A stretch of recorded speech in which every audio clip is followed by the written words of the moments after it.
안녕하세요. 한 사람의 인생이 완전히 나락으로 떨어질 때 이렇게 순식간에 나락으로 떨어질 수도 있는 거구나를 놀랍도록 느끼게 된 한 여성입니다. 누군가에게 아픈 상처를 주게 되면 자신에게 되돌아오는 상처는 몇 배는 더 크게 돌아온다는 걸 전 저의 며느리를 통해 알게 되었습니다. 네, 맞아요. 저는 며느리에게 큰 상처를 받았고 며느리는 저에게 큰 상처를 남겨준 뒤 오히려 자신의 인생의 큰 나락을 맛보게 되었습니다. 그리고 그 결과로 저에게는 사랑하고 소중한 두 손주들이 남게 되었죠. 며느리 이야기를 하기 전에 제 아들에 대한 이야기, 그리고 저의 이야기를 먼저 좀 할게요. 저는 남편을 만나 결혼을 하고 나서 아이를 갖는 게 좀 많이 어려웠습니다. 태어날 때부터 몸이 좀 약했던 전 임신도 쉽지가 않더라고요. 늦은 나이에 결혼을 한 것도 아니었고 노산도 아니었기에 저는 결혼을 한 이후에 쉽게 임신이 될 줄만 알았어요. 하지만 그건 저의 큰 착각이었습니다. 결혼 후에 저희 부부 모두 빨리 아이를 낳고 싶었기에 임신 계획을 잘 세워 아이를 갖고자 했지만 저희 마음처럼 한 생명이 우리에게로 찾아오는 건 쉬운 일이 아니었죠. 그러다 어렵게 임신을 하게 되었고 저는 뱃속에 품게 된 아이를 위해서 정성스럽게 태교를 하고 열심히 아이를 낳을 준비를 하고 있었습니다. 하지만 거의 막달이 되어 아이는 유산되고 말았고 그때 그 좌절감은 이루 말할 수 없이 컸습니다. 어렵고 힘들게 찾아와준 아이가 또 이렇게 허무하게 빛을 보지 못한 채 떠나버리고 나니 모든 의욕이 다 사라졌어요. 그래서 그 뒤로는 아이를 또 낳을 생각도 하지 않고 그냥 이대로 남편하고만 살 생각만 가지고 우울하게 지냈죠. 근데 아무리 생각해도 우리 부부에겐 아이가 필요하고 저는 제 남편과 저를 닮은 아이를 꼭 키우고 싶더라고요. 그래서 다시 한번 용기를 내서 임신을 시도했습니다.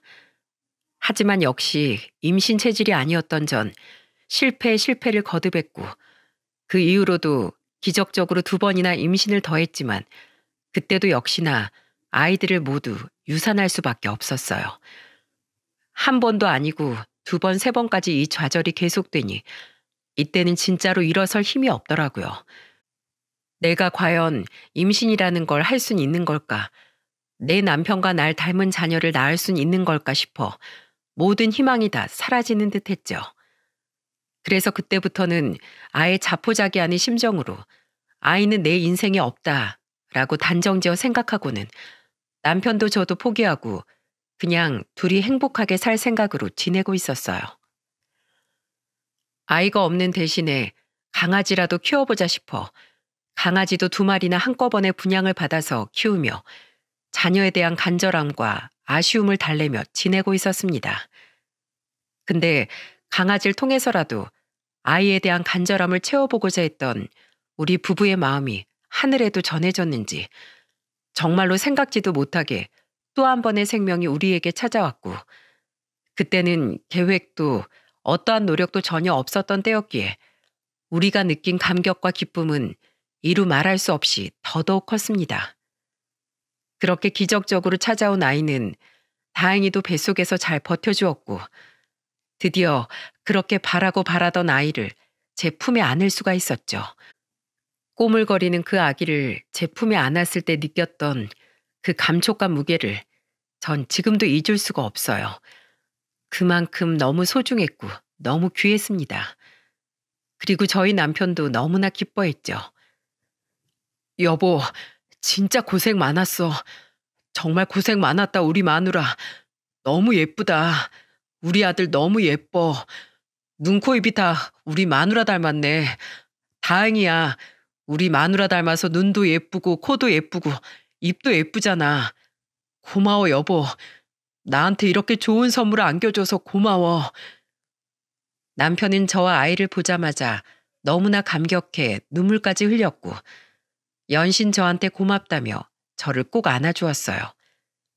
이때만큼은 정말 세상 누구도 부럽지 않았고 세상에서 제가 제일 행복한 사람이었죠.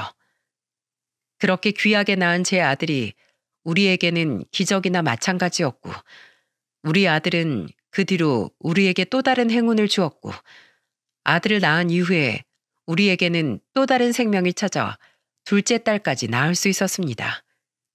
정말 행복했어요. 아이들을 보면서 사는 우리 부부의 즐거움은 너무나 컸죠. 게다가 너무나 고맙게도 우리 애들은 사고 한번 치지 않는 착하고 효심 깊은 아이들로 잘 자라주었어요. 아들은 아들대로 의젓했고 딸은 딸대로 애교가 많았습니다. 그래서 저희 가족은 서로가 서로에게 친구처럼 정말 잘 지냈어요. 주변에서도 우리 가족을 부러워하는 사람들이 많을 정도였죠. 특히나 우리 아들은 사춘기를 지나고 고등학생이 되었을 때도 꼭 저랑 같이 외출을 하면 손을 잡아주곤 했어요. 보통 아들들은 무뚝뚝하고 밖에서 엄마랑 같이 다니는 걸 창피해하는 애들이 많은데 우리 아들은 정말 달랐고 특별했죠. 그래서 한 번은 우리 아들의 생각이 너무 궁금해서 아들이 고등학생일 때 한번 물어본 적이 있었습니다. 아들, 넌 엄마랑 이렇게 손잡고 팔짱 끼고 다니는 거 안 창피해? 내 주변 엄마들은 아들들이 자기랑 같이 밖에 나가는 것도 귀찮아하고 싫어한다면서 막 엄마 보고 부럽다고 그러더라. 우리 아들은 한 번도 그래 보질 않아서 난 이게 당연한 건 줄 알았는데 주변 엄마들이 그렇게 날 부러워하더라고. 자기네 애들은 자기를 창피한다나 뭐라나? 그래서 같이 나가도 꼭 멀찌감치 떨어져서 다니는 애들도 있대. 아들은 엄마가 안 창피해? 이렇게 다 커서 손잡고 다니는 거 좋아? 당연하지. 그런 말이 어딨어. 난 엄마랑 데이트하는 게 제일 재밌는데. 솔직히 동생이랑 다니는 건 좀 낯간지럽고 어색하긴 한데 난 엄마랑 다니는 건 재밌어. 난 엄마가 할머니가 돼도 평생 같이 손잡고 다닐 거예요. 그러니까 엄마가 나 창피하지나 마요. 아휴, 우리 아들을 내가 왜 창피해. 이렇게 든든하고 멋진 아들인데. 그런 아들이 어느덧 커서 어느샌가 며느리 될 아이를 데리고 왔더라고요. 며느리는 광고회사에 다니는 아이였는데 직장도 반듯하고 성격도 털털하니 괜찮은 아이였어요. 우리 부부한테도 적당하게 잘하는 게 똑 부러지는 아이구나 라는 생각이 들더라고요.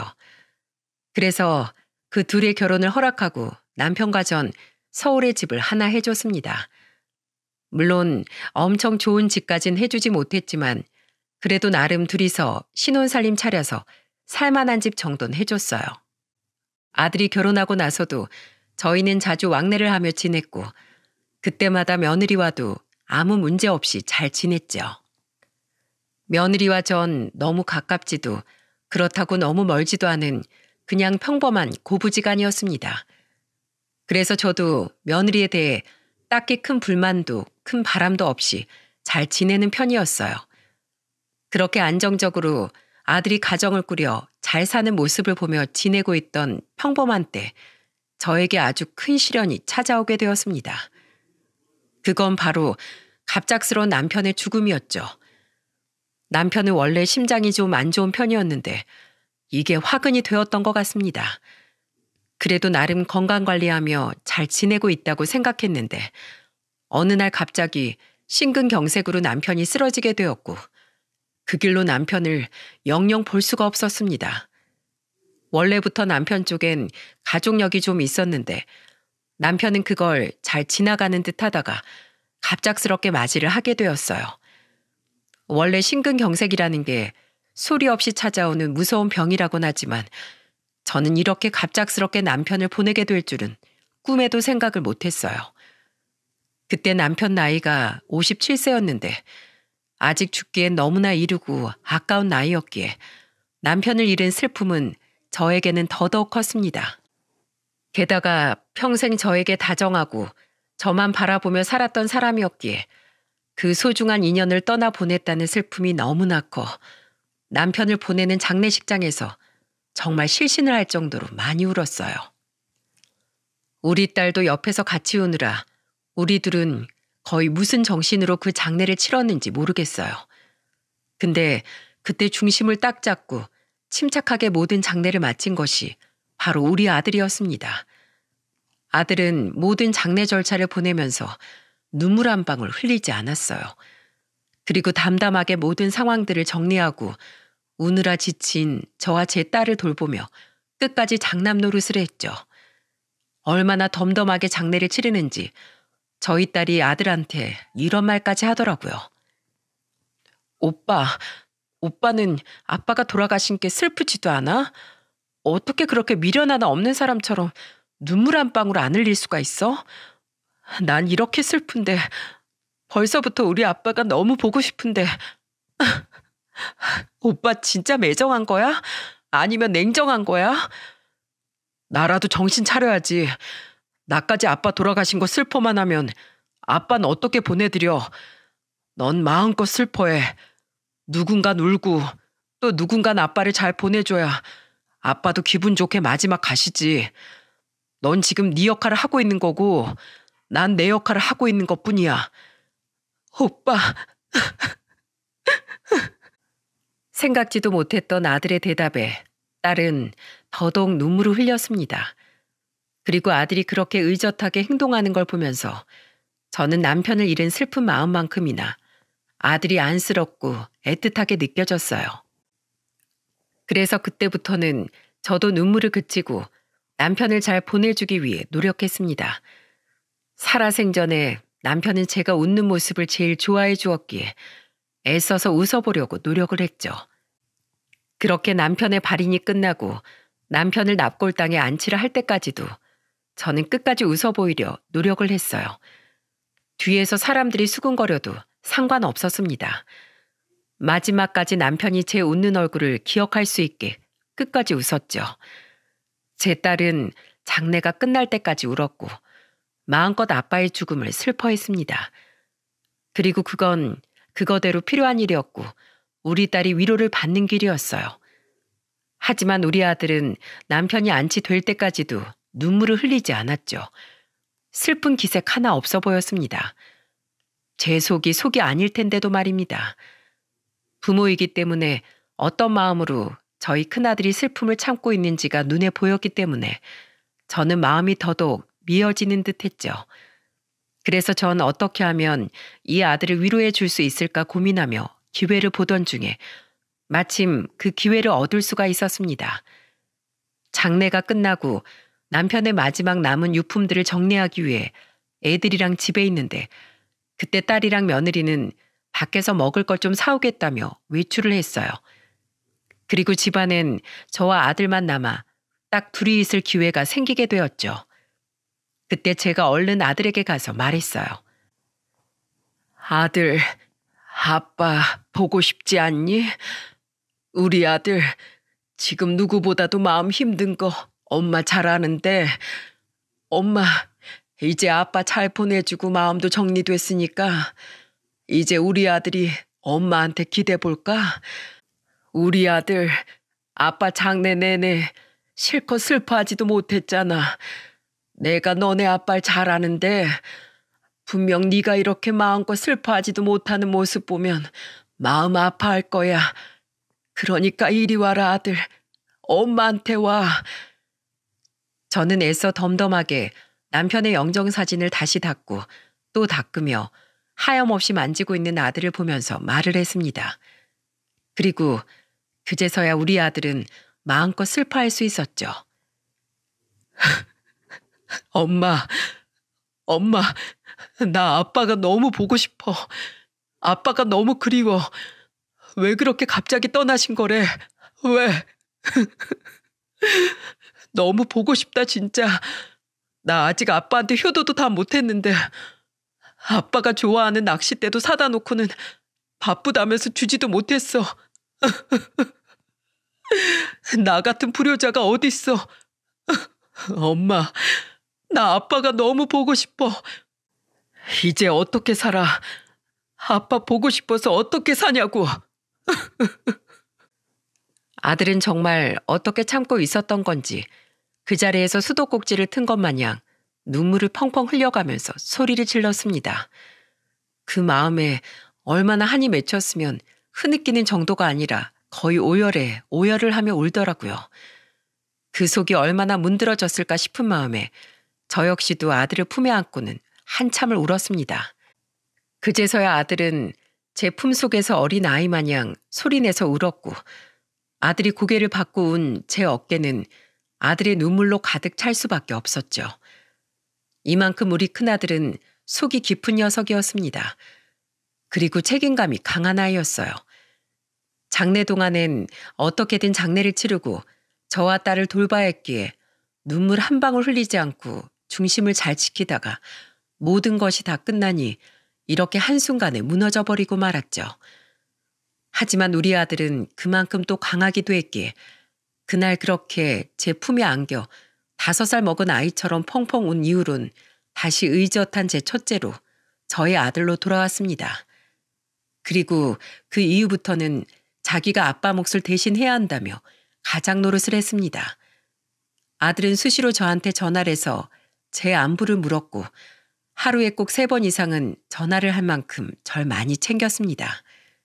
주말엔 거의 저와 함께 시간을 보내기 위해 며느리와 같이 찾아오기도 했고요. 그 뒤로 아들은 일부러 손주들도 저와 많은 시간을 보내게 해주면서 그렇게 제가 외롭지 않게 신경을 많이 써주었답니다. 그렇게 또 몇 년의 시간이 흘렀어요. 다행히 저는 남편 없는 삶에 잘 적응을 했고 우리 모두가 다 남편 없이 잘 지내고 있었죠. 근데 그러다 생각지도 못하게 이번엔 저한테 또 다른 시련이 찾아왔어요. 그건 바로 저의 건강 문제였는데요. 평소에 당뇨를 앓고 있던 저는 몸이 더 안 좋아지게 되었고 당뇨 수치가 확 올라가게 되면서 합병증까지 나타날 수 있다는 의사의 소견을 받고 나서는 각별히 건강에 주의를 해야 했습니다. 당뇨 약까지 챙겨 먹어야 하는 수준이 된 저를 알고 나선 건 제 아들이었어요.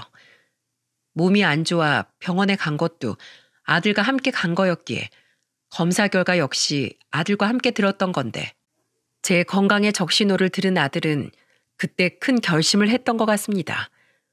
왜냐하면 며칠 뒤에 제가 생각지도 못했던 제안을 하나 저에게 해왔거든요. 아들이 저에게 제안한 건 놀랍게도 같이 살자는 거였어요. 제가 혼자서 집에 있는데 아들 녀석이 다짜고짜 찾아와 하는 말이라 전 깜짝 놀랐어요. 엄마 지금 건강 많이 안 좋아졌잖아요. 앞으로 병원 다니면서 엄마 계속해서 검사도 받고 치료도 해야 하는데 이참에 서울로 이사 와요. 나 안 그래도 아빠 돌아가시고 나서 엄마 혼자서 청주에서 지내는 거 걱정됐는데 잘 됐어. 이번 기회에 같이 올라가서 우리랑 같이 살아요. 뭐? 아니 네 마누라는 어쩌고? 와이프하고도 얘기된 거야? 예, 시어머니랑 같이 살고 싶어하는 며느리 몇 없어. 그게 얼마나 힘든 일인데 서로한테 다 힘든 이야기야. 근데다 아픈 시어머니 반기는 며느린 더 없다. 엄마 그냥 여기에서 혼자 살게. 혼자 지내도 충분해. 그리고 서울 갈 때마다 네 동생도 나오는데 뭘. 그렇다고 걔가 지금 엄마랑 같이 사는 것도 아니잖아요. 자기 일하느라 바쁜 앤데. 그러니까 엄만 나랑 같이 살아요. 와이프한테도 다 이야기했어. 그 사람도 그렇게 하자고 얘기 다 마쳤으니까 엄마는 그냥 몸만 오면 돼요. 이 집도 그냥 다 팔고 집으로 가요. 나랑 같이 지내요. 저는 아들의 말에 깊이 고민이 되었습니다. 그래서 생각을 해보겠다고 하고서 며칠을 고민을 하며 지냈죠. 한참 고민을 하고 있는데 이번엔 며느리한테 전화가 왔더라고요. 그리고 며느리의 말에 저는 결정을 내릴 수 있었습니다. 어머님, 아범한테 얘기 다 들었어요. 왜 고민하세요? 저 불편할 거 하나도 없어요. 아범이 어머님 걱정을 많이 해요. 어머님 건강 챙겨드려야 하는데 저희 집으로 들어오는 거 망설이셔서 어떻게 해야 할지 모르겠다고요. 아범이 아버님 그렇게 돌아가시고 나서 얼마나 슬퍼했는지 어머님도 아시잖아요. 이번엔 아무것도 못한 채로 어머님 돌아가시게 할 수 없다면서 아주 결심 크게 했어요. 그러니까 꼭 오세요, 어머님. 방 꾸며놓고 제가 기다릴게요. 저는 며느리의 이 전화를 통해서 고맙게도 며느리도 날 많이 생각해 주는구나 싶어 이 기회에 그 집으로 들어가서 우리 손주들이랑 시간도 많이 보내고 또 아들 부부 둘 다 밖에서 일하는데 아침이라도 내가 잘 차려주자 싶은 마음에 그 집으로 들어가게 됐습니다. 당연히 제가 살고 있던 집은 처분을 했어요. 묵혀둔다고 해서 더 값이 오를 집도 아니었기에 바로 팔아버리고는 아들 집으로 들어갔죠. 그리고 제가 가지고 있던 돈은 아들네 부부에게 미안하기도 하고 또 조금이라도 제가 보탬이 되고 싶은 마음에 집값으로 받은 3억을 아들네 부부에게 주기로 했습니다. 그리고 그 3억을 보태 제 방까지 따로 쓸 수 있는 집을 구해 이사를 갔죠. 근데 집을 구하는데 보태서 제 돈을 썼을지언정 저는 3억이란 큰 돈을 아들네에게 그냥 주진 않았습니다. 물론 저희 아들을 못 믿어서 그런 건 아니지만 사실 사람 일은 앞으로 모르는 거고 또 제가 느끼기에 평소 며느리는 보통 내기가 아니었기에 술을 쓴다 생각할지라도 꼭 효도 계약서는 받아놔야겠더라고요. 그래서 저는 효도 계약서를 쓰는 조건 하에 애들에게 돈을 주었죠. 여기에서 효도 계약서가 뭔지 궁금하신 분들이 있으실 텐데요. 제 사연을 듣는 분들 중에서도 자녀가 있고 또 그 자녀들에게 살아생전 큰돈을 주거나 재산을 물려줘야 할 일이 생기면 꼭 이 효도 계약서를 써놓으시라고 말씀드리고 싶어요. 이 효도 계약서란 실제 법에서 다루고 있는 계약서인데요.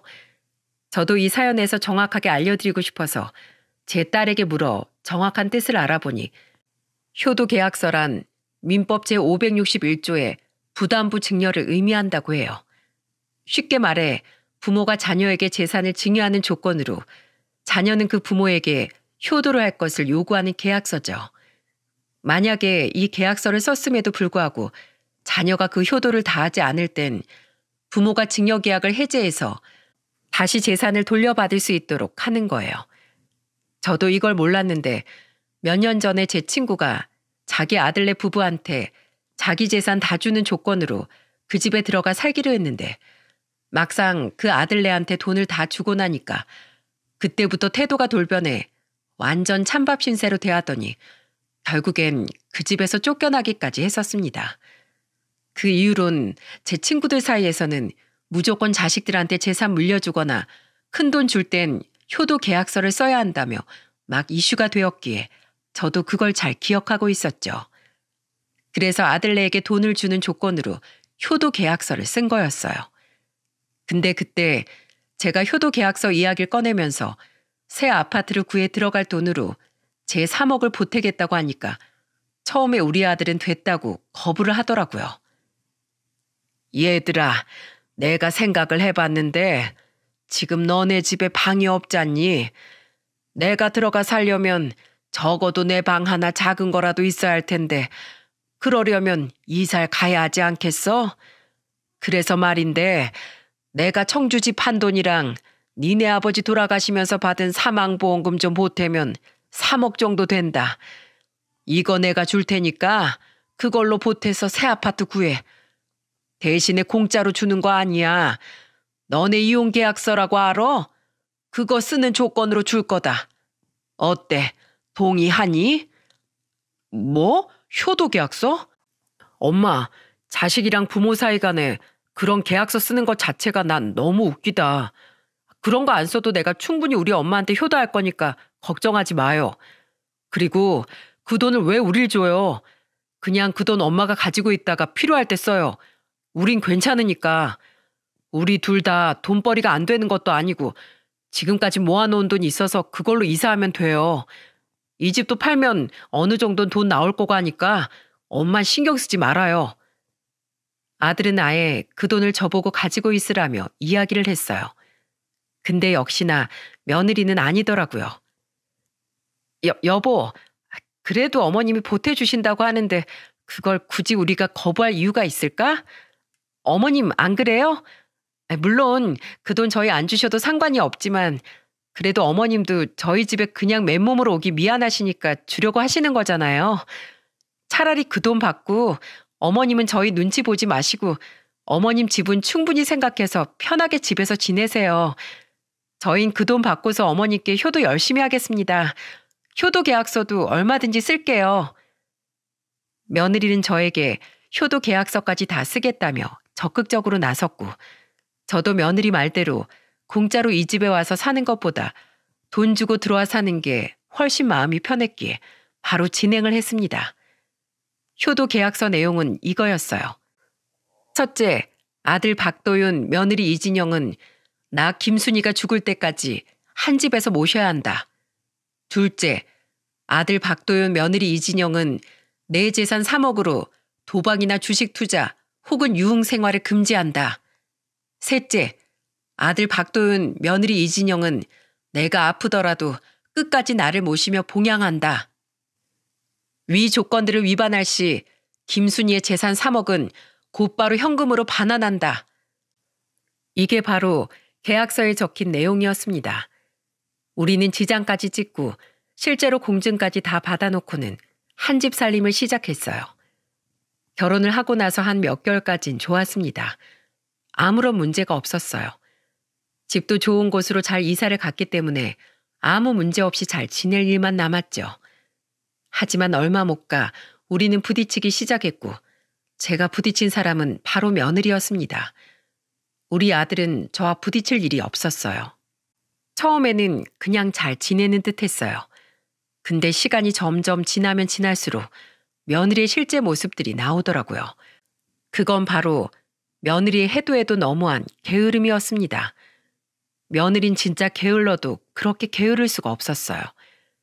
일단 초반엔 제가 있으니까 좀 청소도 하고 밥도 하면서 여러 가지 노력들을 했던 것 같은데, 사람 습관이 평소 살던 게 그렇게 어디 한순간에 바뀌는 게 쉽나요? 진짜 한두 달이 지나고 나니까 서서히 본 모습이 나타나는데 진짜 혀가 내둘러질 정도였습니다. 일단 기본적으로 이 며느린 씻질 않았어요. 물론 출근은 해야 하니까 머리는 감는 것 같은데 양치질도 안 하고 세수도 안 하고 화장도 안 지운 채로 그냥 거의 일주일 내내 화장한 거에다 더 덧칠해서 다니는 지경이었죠. 근데 그거야 뭐 본인이 혼자서 불편한 거니까 그것까지 제가 터치하진 않았습니다. 문제는 집안일 하나도 하지 않는다는 거였어요. 설거지부터 시작해서 빨래고 뭐고 며느리 손에 거치는 건 단 하나도 없었고, 오로지 제 아들이 혼자서 이 모든 걸 다 하고 있었더라고요. 심지어 며느린 애들 밥도 안 차려줬기 때문에 역시나 그것도 제 아들이 다 해줬는데, 그동안 며느린 뭐 하고 있었는지 아세요? 소파 아니면 침대에 들어누워선 하루 왼종일 일어나질 않았어요. 거기에 또 군것질까지 좋아하느라고 소파나 침대 위에서 과자 먹고 아이스크림까지 먹는데 그걸 죄다 흘리면서도 치우는 법이 없더라고요. 한 번은 제가 이건 정말 아니다 싶어서 며느리에게 말했어요. 예, 아가, 넌 어쩜 집안일 하나도 안 하니? 너네 둘 다 맞벌이면 집안일도 같이 해야 하는 거 아니야? 내가 진짜 시집살이 시키고 싶지 않아서 혹여나 네가 불편해할까 봐 말을 좀 아껴보려고 했는데 이건 정말 아닌 것 같다. 얼른 들어가서 좀 씻고 나와서 저녁 차리는 거라도 돕고 거실이랑 방들 청소기라도 좀 돌려. 저는 처음으로 이렇게 며느리에게 말을 했습니다. 근데 그 뒤에 돌아오는 말이 뭐였는지 아세요? 아마 다들 들으시면 깜짝 놀라실 거예요. 어머님, 저 이러고 30년을 넘게 살았는데 어떻게 그걸 한순간에 고쳐요. 그리고 살림은 저보다 아범이 더 잘해요. 그래서 그냥 맡기는 거니까 간섭하지 마세요. 뭐라고? 예, 네 꼴을 좀 봐라. 지금도 하도 안 씻어서 냄새가 여기까지 나. 그리고 애들이 집에 들어오면 엄마가 밥도 좀 차려주고 아니면 설거지라도 해주면서 애들 신경도 써주고 해야지. 그렇게 무심하게 누워만 있는 사람이 어딨어? 아, 진짜 어머님, 제가 알아서 할게요. 저희 부부는 지금까지 제가 이렇게 살아도 아무 문제 없이 잘 살았고 우리 애들도 제가 여기 누워있으면 그냥 그러려니 해요. 어머님만 지금 요 한두 달 보고 이러시는 거잖아요. 여기에선 제가 왕이에요. 어머님이 적응하셔야 한다고요. 며느리는 정말이지 싸가지가 없었습니다. 원래도 똑부러지고 보통 내기가 아닌 건 알고 있었지만 진짜 거의 막 나가는 성격이더라고요. 저는 우라가 치밀었지만 주방에서 소란을 듣고 나온 아들 녀석의 얼굴을 보니 더는 소란 피우면 안 되겠다 싶어서 그냥 내버려뒀네요. 근데 그래도 며느리는 진짜 그 뒤로도 가면 갈수록 제가 모르는 모습들이 많았죠. 밤 늦게까지 술을 마시고 들어온다거나 제 아들을 보자마자 자기 옷을 휙휙 벗어던진다거나 진짜 해도 해도 너무한 일이 많았죠. 그때마다 제가 싸우기도 하고 타이르며 그 버릇을 좀 고쳐볼까도 했지만 그게 전혀 먹히질 않더라고요. 그 시간이 무려 7년이었습니다. 7년 동안 며느리는 변하지 않았지만 그래도 그때까지는 며느리로서의 도리는 다 하며 잘 지냈죠. 근데 그것도 얼마 못 가 완전히 변해버렸고 저는 인생의 암흑기를 겪을 수밖에 없었습니다. 저에게는 너무나 큰 충격적인 사건이었고 지금도 생각하면 참으로 비통한데요. 어느 날 집에 있는데 어디에선가 저에게 전화가 왔고 그건 바로 제 아들이 쓰러져 병원으로 실려갔다는 전화였습니다. 며느리는 회사에서 일을 하느라 연락을 안 받아 저한테로 전화가 온 거라 저는 놀라서 병원으로 달려갔어요. 하지만 쓰러져 누워있는 아들의 모습을 마지막으로 저는 더는 우리 아들의 모습을 볼 수 없었습니다. 아들은 결국 자기 아빠와 똑같은 심근경색으로 쓰러져 생을 마감하고 말았거든요.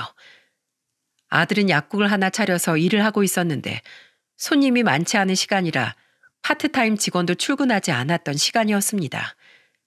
그 시간에 잠깐 화장실에 간 아들은 그곳에서 갑자기 쓰러졌고 가게에 갔다가 아무도 없자 화장실만 들렀다 나가려고 했던 손님에 의해 발견돼 병원으로 실려간 거였어요. 너무 늦은 발견에 결국 아들은 다시는 돌아올 수 없는 강을 건너게 됐던 거였습니다.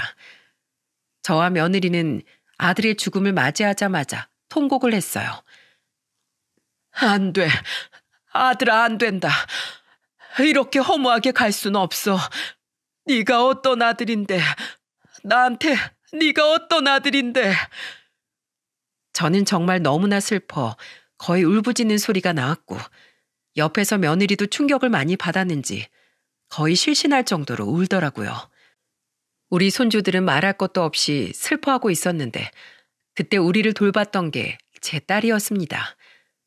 그나마 딸이 정신을 차리고 그 모든 장례 절차를 또 자기 오빠가 그랬던 것처럼 의젓하게 하더라고요. 그렇게 아들을 남편이 있는 곳에 같이 안치를 해놓고는 저는 돌아와 아들 몫까지 내가 우리 손주들을 잘 키워줘야겠다라는 생각을 했네요. 근데 그 다짐은 지킬 수가 없었습니다. 왜냐하면 아들이 죽고 난 지 8개월 만에 며느리가 완전히 돌변해버렸거든요. 우선 집안일을 안 하는 건 뭐 기본이었죠. 근데 그 이후론 미친 애처럼 저한테 뭘 하는 줄 아세요? 집을 나가라고 하더라고요. 어머님, 이제 집 좀 나가주셔야겠어요. 이제 남편도 없는 마당에 제가 더는 어머님 모시고 살 이유가 없잖아요. 그러니까 당장 나가주세요. 뭐야? 야애미야, 너무 잘못 먹었니? 하루아침에 갑자기 나가라고 하면 내가 갈 데가 어디 있다고. 그거야 어머님 사정인 거죠. 저 그동안 어머님 잔소리 들을 만큼 들었고 지겨울 만큼 지겨워졌어요. 그러니까 더는 어머니랑 같이 살 이유 없어요. 이만 나가세요. 며느리는 이 말을 하면서 급기야는 제 짐까지 몽땅 다 싸고는 아예 문 밖으로 던져버리더라고요. 정말이지 너무나 갑작스럽게 일어난 일이라 저는 어안이 벙벙해질 정도였습니다. 하지만 며느리는 뜻을 굽히지 않았어요. 다시 들어가려고 하니 비밀번호도 언제 바꿨는지 열리지도 않더군요. 결국 그렇게 쫓겨나 버린 전 너무나 서러워 일단은 딸네 집으로 갔고 다음날 남편과 아들이 있는 곳으로 가서 정말 펑펑 울었어요. 어찌나 내 아들이 보고 싶은지 한 번만 안아봤으면 소원이 없겠더라고요. 아들아, 보고 싶다. 네가 없으니까 내가 이렇게 찬밥 신세가 되어버리네. 다시 돌아와 주라 아들아. 나한테로 다시 돌아와 줘. 며느리가 어쩜 이렇게 매정해 줄 수가 있는 거냐? 어쩌면 나한테 그럴 수가 있어. 저는 슬픈 마음에 한참을 그 앞에 앉아 울고 있었습니다. 근데 그러다 갑자기 번뜩하고 스치는 게 하나 있었어요. 네, 바로 여러분이 생각하시는 그거 맞아요. 효도 계약서였죠. 그간 7년을 같이 살면서 그 효도 계약서를 꺼낼 일이 없었기에 저는 까마득히 잊고 있었어요. 근데 그게 그 순간 정말 머릿속을 확 스치듯 생각이 나더라고요. 저는 어떻게 하면 며느리에게 복수를 할 수 있을까 한참 고민하던 중이었는데 딱 이거다 싶어서 일단 그 계약서부터 찾았습니다. 나중에 며느리네 집으로 다시 찾아가 제 짐을 완전히 다 빼앗았는데 그때 제 통장 뭉치를 같이 꺼내와 가지고 있었는데 그 계약서가 여기에 딱 있는 게 아니겠어요? 정말 천만다행이다 생각을 하며 바로 이걸 가지고 변호사 사무실로 가지고 갔죠.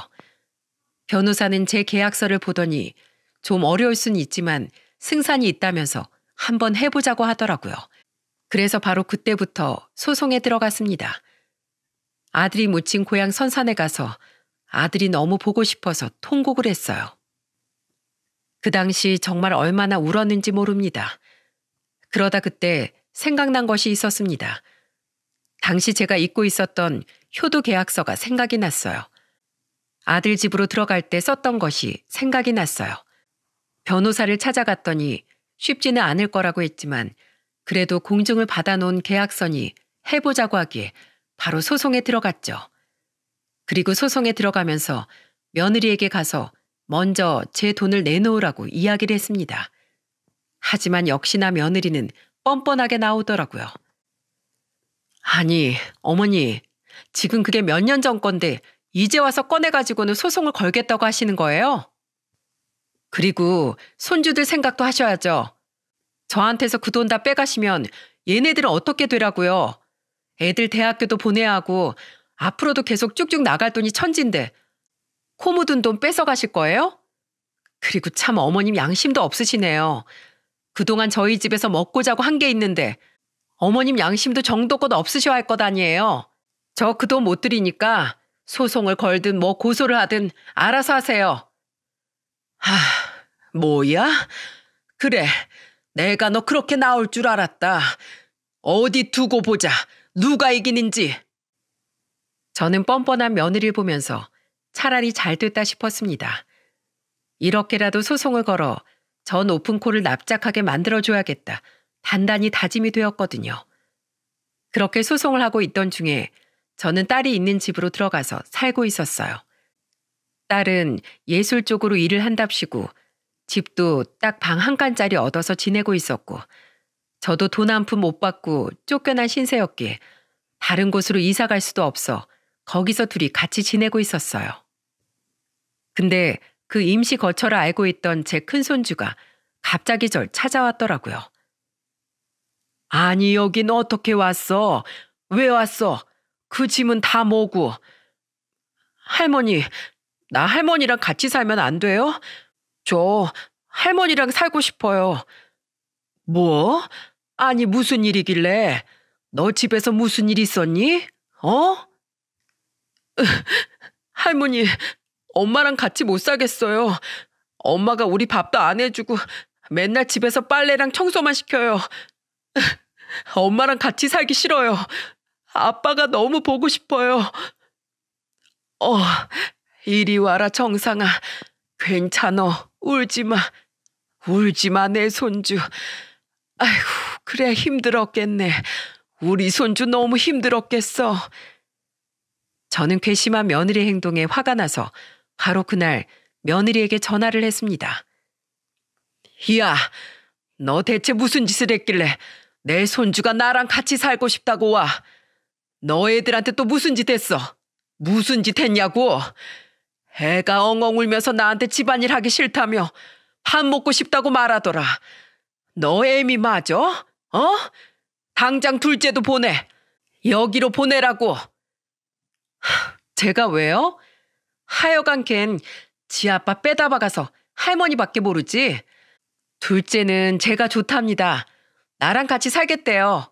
그러니까 그냥 내버려 두세요. 그렇게 전화를 뚝 끊어버린 며느리는 그 뒤로는 제 전화를 받지도 않더군요. 그리고 실제로 첫째 손주한테 물어보니 둘째는 같이 가자고 해도 그래도 지 엄마랑 같이 살겠다고 했다고 하길래 억지로 데리고 올 수도 없어 그냥 둘 수밖에 없었어요. 그 뒤로 첫째 손주는 저와 같이 지냈고 효도 계약서 소송은 계속해서 이어져 갔습니다. 그리고 결국에 시간은 좀 걸렸지만 끝내 2억을 배상하라는 결과가 나왔어요. 판결을 다 받은 며느리는 그때도 태도가 아주 엉망이었습니다. 재판을 다 끝내고 나오는데 이러더군요. 아휴, 재수없어. 더러운 집구석. 내가 진짜 더럽고 치사해서 그 돈 준다. 그깟 돈 얼마나 한다고? 에이, 퇴! 급기야 며느리는 제 앞에서 바닥에 침까지 뱉으며 갔고 2억 원은 그대로 돌려주더라고요. 화가 났지만 더 싸움을 일으키고 싶지 않아 무시하고 저도 돌아서 와버렸어요.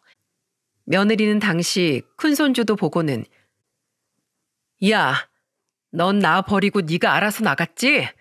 네 대학 등록금은 네 할머니한테 달라고 해. 이제 너는 내 아들 아니니까. 하고 가버리더라고요. 그렇게 가버린 며느리를 우리도 다 무시를 해버렸습니다.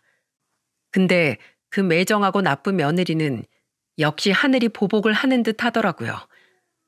그 뒤로 3년 뒤에 며느리에게 큰일이 하나 터지게 되었습니다. 당시 제가 쫓겨난 이유를 나중에 큰손주가 말해줘서 알았는데 그때 당시에 며느리에게는 만나는 남자가 있었다고 하더군요. 그래서 그 남자랑 같이 지내고 싶어서 절 쫓아낸 거였고 그 뒤로 그 남자랑 놀아나느라 애들한테 집안일이고 뭐고 다 시켰던 거였어요. 그걸 제가 너무 충격받을까 봐 제 손주가 나중에 말을 해주더라고요. 근데 그때 만나던 남자를 2년이나 넘게 만나고 있던 중에 회사에서 등산 갔다가 단풍을 보면서 사진을 찍다가 발을 헛디뎌 낙상 사고를 당하고 만 거죠. 며느리는 결국 크게 다쳐서 뇌수술을 크게 하고 그 뒤로는 몸도 제대로 가눌 수가 없는 엉망진창의 상태가 되어버리고 말았어요. 그래서 결국에는 그때 만났던 남자는 며느리를 버렸다고 하더라고요. 이걸 어떻게 알았냐면 이 모든 사실은 전부 다 둘째 손주가 해주었습니다. 왜냐하면 자신이 엉망이 되고 나서부터는 남자에게까지 버림을 받으니 완전히 미쳐버린 것 같더군요. 그래서 같이 사는 둘째 손주한테 짜증내고 성질내고 술이나 가지고 오라고 소리만 지르면서 못 살게 굴었던 것 같아요. 그래서 둘째 손주도 자기 엄마랑 같이 못 살겠다며 엉엉 울면서 절 찾아왔죠. 할머니, 나 엄마랑 같이 못 살아요. 엄마가 너무 변해버렸어요.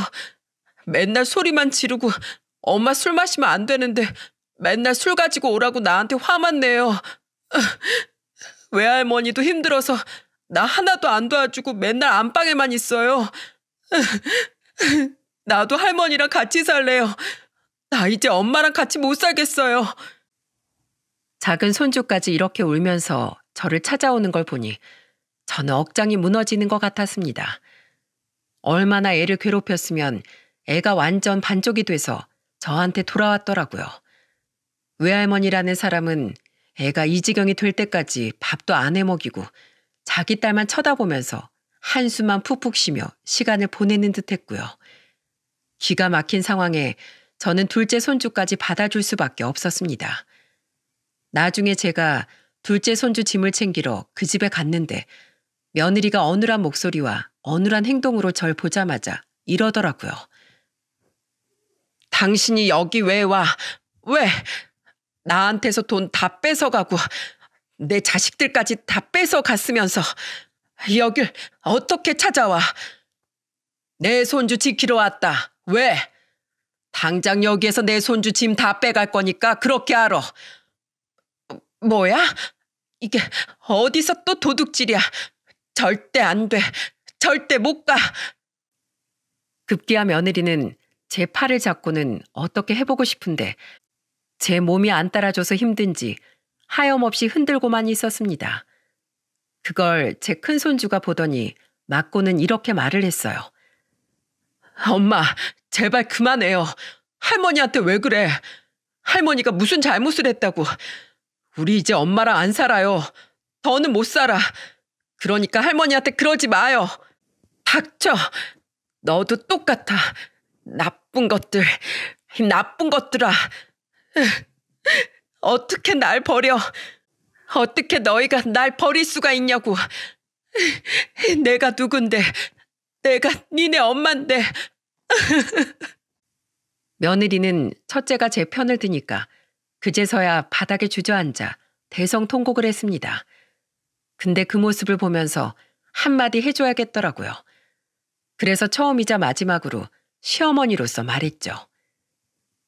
얘 진영아, 네 지난 날을 돌아봐라. 네가 어떻게 했는지, 네가 내 아들한테, 얘네들한테, 그리고 나한테 어떻게 했는지 돌아봐. 네가 조금이라도 책임감을 가지고 네 남편이나 자식들이나 다 책임졌다면 지금 이런 사달은 안 일어난다.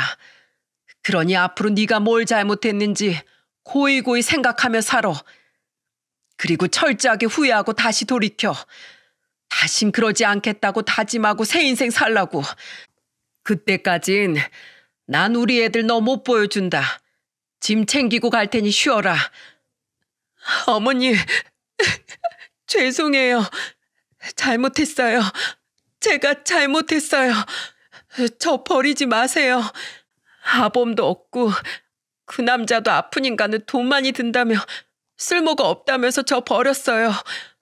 근데 이젠 애들까지 절 버리면 전 어떻게 살아야 하나요? 네? 어머님, 제발 저 좀 용서해 주시고 받아주세요. 어머니, 애들 데리고 가지 말아주세요. 너 정신 차리면 그때 보여줄 거야. 그러니 정신 바짝 차리고 멀쩡하게 와. 저는 매정하게 보일지 몰라도 똑부러지게 말하고는 애들을 데리고 나와버렸습니다. 그리고 그 뒤로 한 1년이 지났네요. 여전히 며느리는 아이들을 보러 오지 못하고 있어요.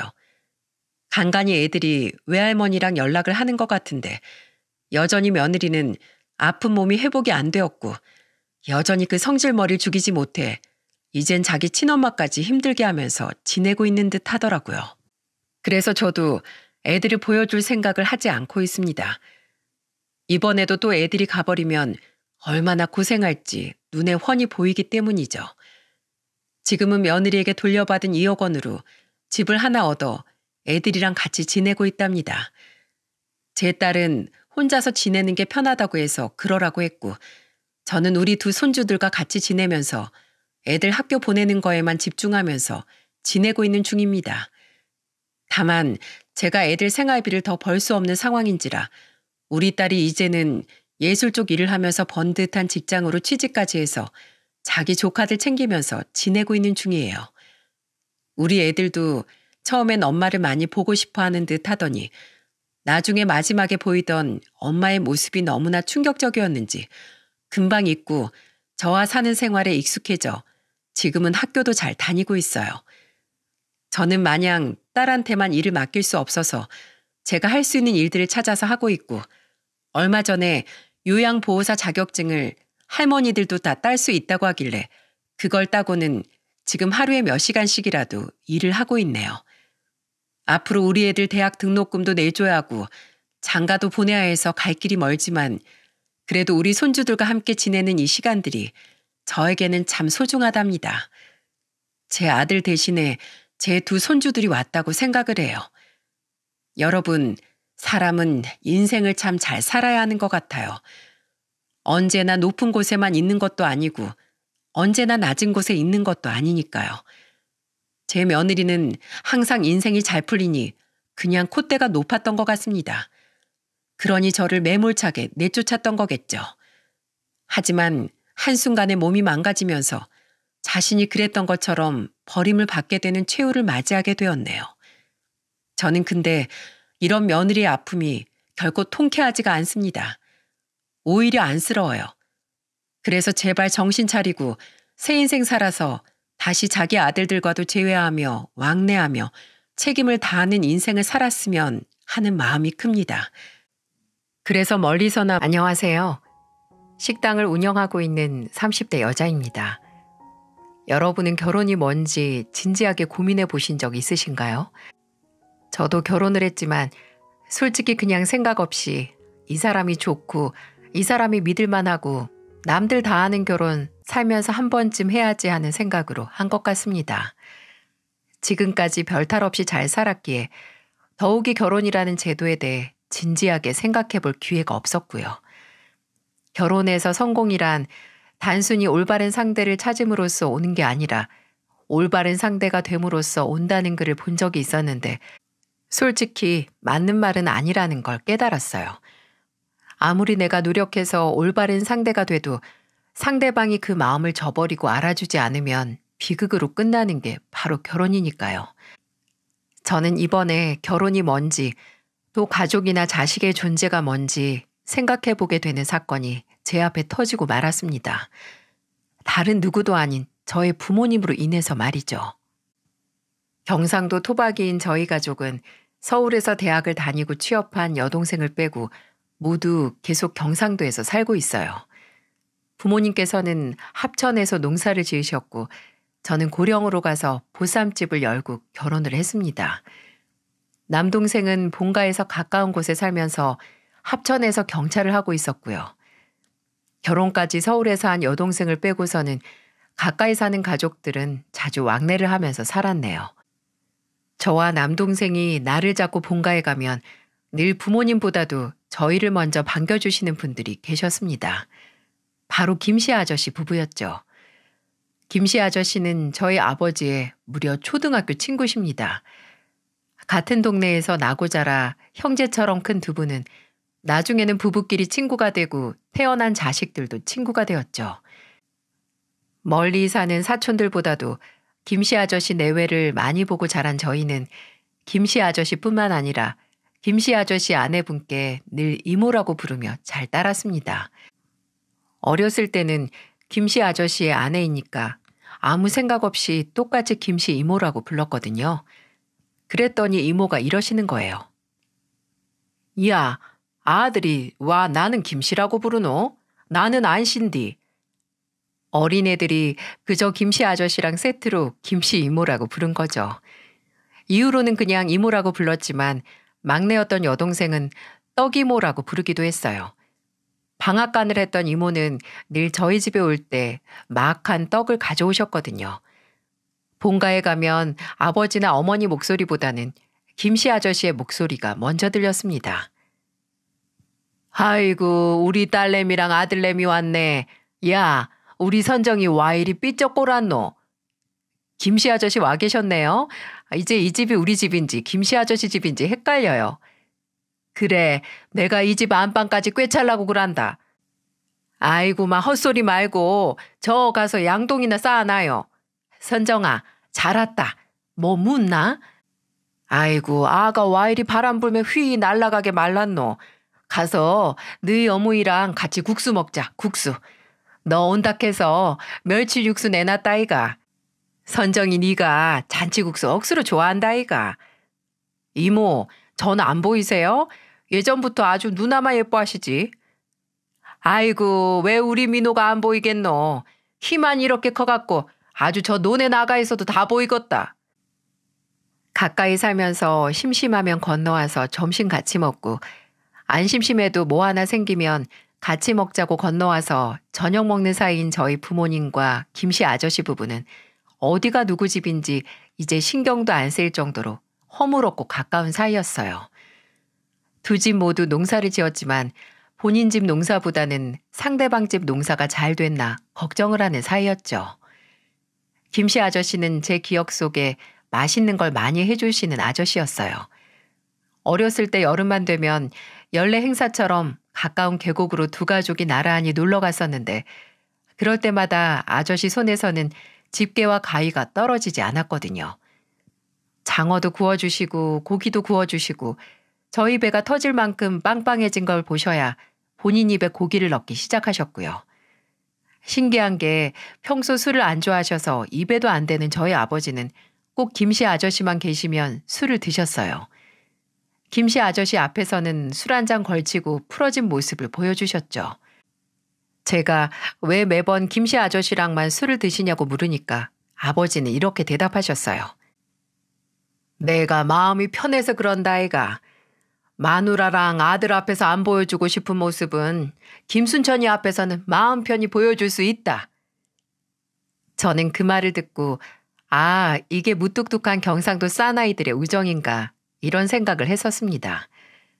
김씨 아저씨 가족과는 기쁨뿐만 아니라 슬픔 또한 나눴어요. 김씨 아저씨는 저희 할머니가 돌아가셨을 때 3일 내내 장례식장에서 저희 아버지 옆을 지켰습니다. 장례식 내내 눈물을 삼키던 아버지께서는 김씨 아저씨 어깨에 기대 눈물을 보이시기도 했어요. 또 이모께서는 정신이 없는 저희 어머니를 대신해서 저희 남매를 챙기셨고요. 저 같은 경우에는 김씨 아저씨보다는 이모에 관련된 기억이 더 많은데요. 아마 이모가 저를 정말 예뻐하셨기 때문이었을 거예요. 제 생각엔 친한 친구의 큰딸이라서 더 그랬나 봐요. 왜 첫 조카가 제일 예쁘고 애틋하다고 하잖아요. 이모는 정말 저를 친조카 정도로 생각하신 거죠. 저도 어려서부터 예쁨 받고 자란 기억이 새록새록 남아있어서 본가 가는 길이면 늘 이모 방앗간으로 먼저 가서 얼굴 도장도 찍었고요. 이모가 좋아하는 탁주도 한 병씩 사가고 가게에서 보쌈도 포장해서 가져다 드리곤 했습니다. 이모 방앗간을 나설 때면 아버지가 좋아하는 찹쌀 시루떡 사서 본가로 갔어요. 그때마다 제가 떡값을 내려고 하면 이모는 늘 손에 쥐고 있는 부채를 살살 흔들면서 이렇게 말씀하셨어요. 야야, 내가 그 돈을 와봤노? 치아라. 내가 네 두대기 갈면서 키웠는데 니한테 이 돈을 받겠나? 아유 그냥 가라, 그냥 가. 네가 갖고 온 고기랑 퉁칠라니까. 저는 이런 이모 덕분에 살던 동네를 벗어나기 전까지는 떡을 돈 주고 사 먹어본 기억이 전혀 없네요. 지금은 드세고 억센 이모지만 제가 어렸을 때 기억하는 이모는 항상 조용하고 나긋나긋한 분이었어요. 거기엔 또 슬픈 사연이 있죠. 김씨 아저씨와 이모 사이에는 아들과 딸 이렇게 자식이 둘이었는데 그중 큰아들이 저와 같은 나이였거든요. 저보다 꼭 3개월 후에 태어난 아들은 학교에서 공부도 잘하고 참 착했어요. 성인 되고 바로 공장에 취업해서 나가 살았는데 20대 후반 참 아까운 나이에 사고로 그만 세상을 뜨게 됐습니다. 음주운전 운전자 차량에 치여 그 자리에서 바로 즉사했죠. 자식을 먼저 보낸 부모의 모습을 본 적이 있으신가요? 앞에서 차마 숨소리도 못 낸답니다. 위로의 말은 아예 하지도 못하고요. 큰아들의 장례식에서 이모는 3번 정도 혼절을 하셨고 이후로는 그 나긋하고 조용한 모습은 아들과 함께 땅에 묻어버리셨어요. 억울하게 떠난 자식에 대한 슬픔으로 세상에 대한 불만과 원망이 많아져서 이리저리 시비도 참 많이 거셔서 싸움도 많이 났네요. 사정을 알기도 했고 또 원래 동네에서 평판이 좋았었기에 동네 사람들은 그저 자식 떠나보낸 양반이니까 쉬쉬하고 넘어가기만 했었죠. 그 후로 동네 싸움 딱이 된 이모지만 저희한테만큼은 늘 다정하셨어요. 또 저를 더 애틋하게 여긴 게 먼저 떠난 아들과 같은 나이여서는 아닌가 싶습니다. 늘 그런 이모를 저희 가족은 안쓰럽게 생각했어요. 특히나 이모가 저희 어머니를 부러워할 때면 더 마음이 좋지 않았죠. 예, 선정아. 너 엄마는 어쩜 그리 아들을 잘 키웠노? 내는 네 엄마가 부러워 죽겠다. 큰딸은 요렇게럼 예뻐서 식당 사장님이제. 민호 금마는 경찰이제. 특히 희정이 가가 진짜 잘 컸다 아이가.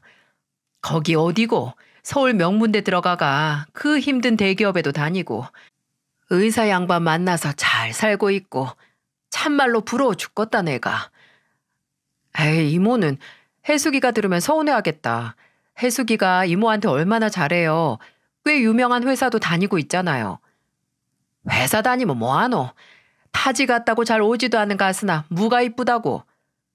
혜숙이가 늘 저한테 연락해요. 가까이 있으니까 잘 좀 챙겨달라고 본인 몫까지. 혜숙이가 이모를 얼마나 생각 많이 하는데요. 하나 남은 딸이 멀리 살아서 늘 적적해하던 이모 옆은 저와 제 남동생이 채워줬어요. 김씨 아저씨와 이모가 저희에게 잘해주시는 만큼 저희도 또 다른 자식들처럼 살뜰히 모셨죠.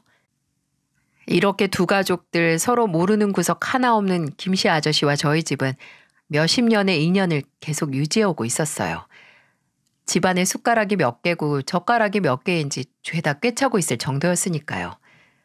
그렇게 서로가 서로의 울타리가 되어주며 가족처럼 지내왔는데 이 울타리는 죄다 무너질 수 있는 허상이었다는 걸 알게 되는 끔찍한 계기가 있었습니다.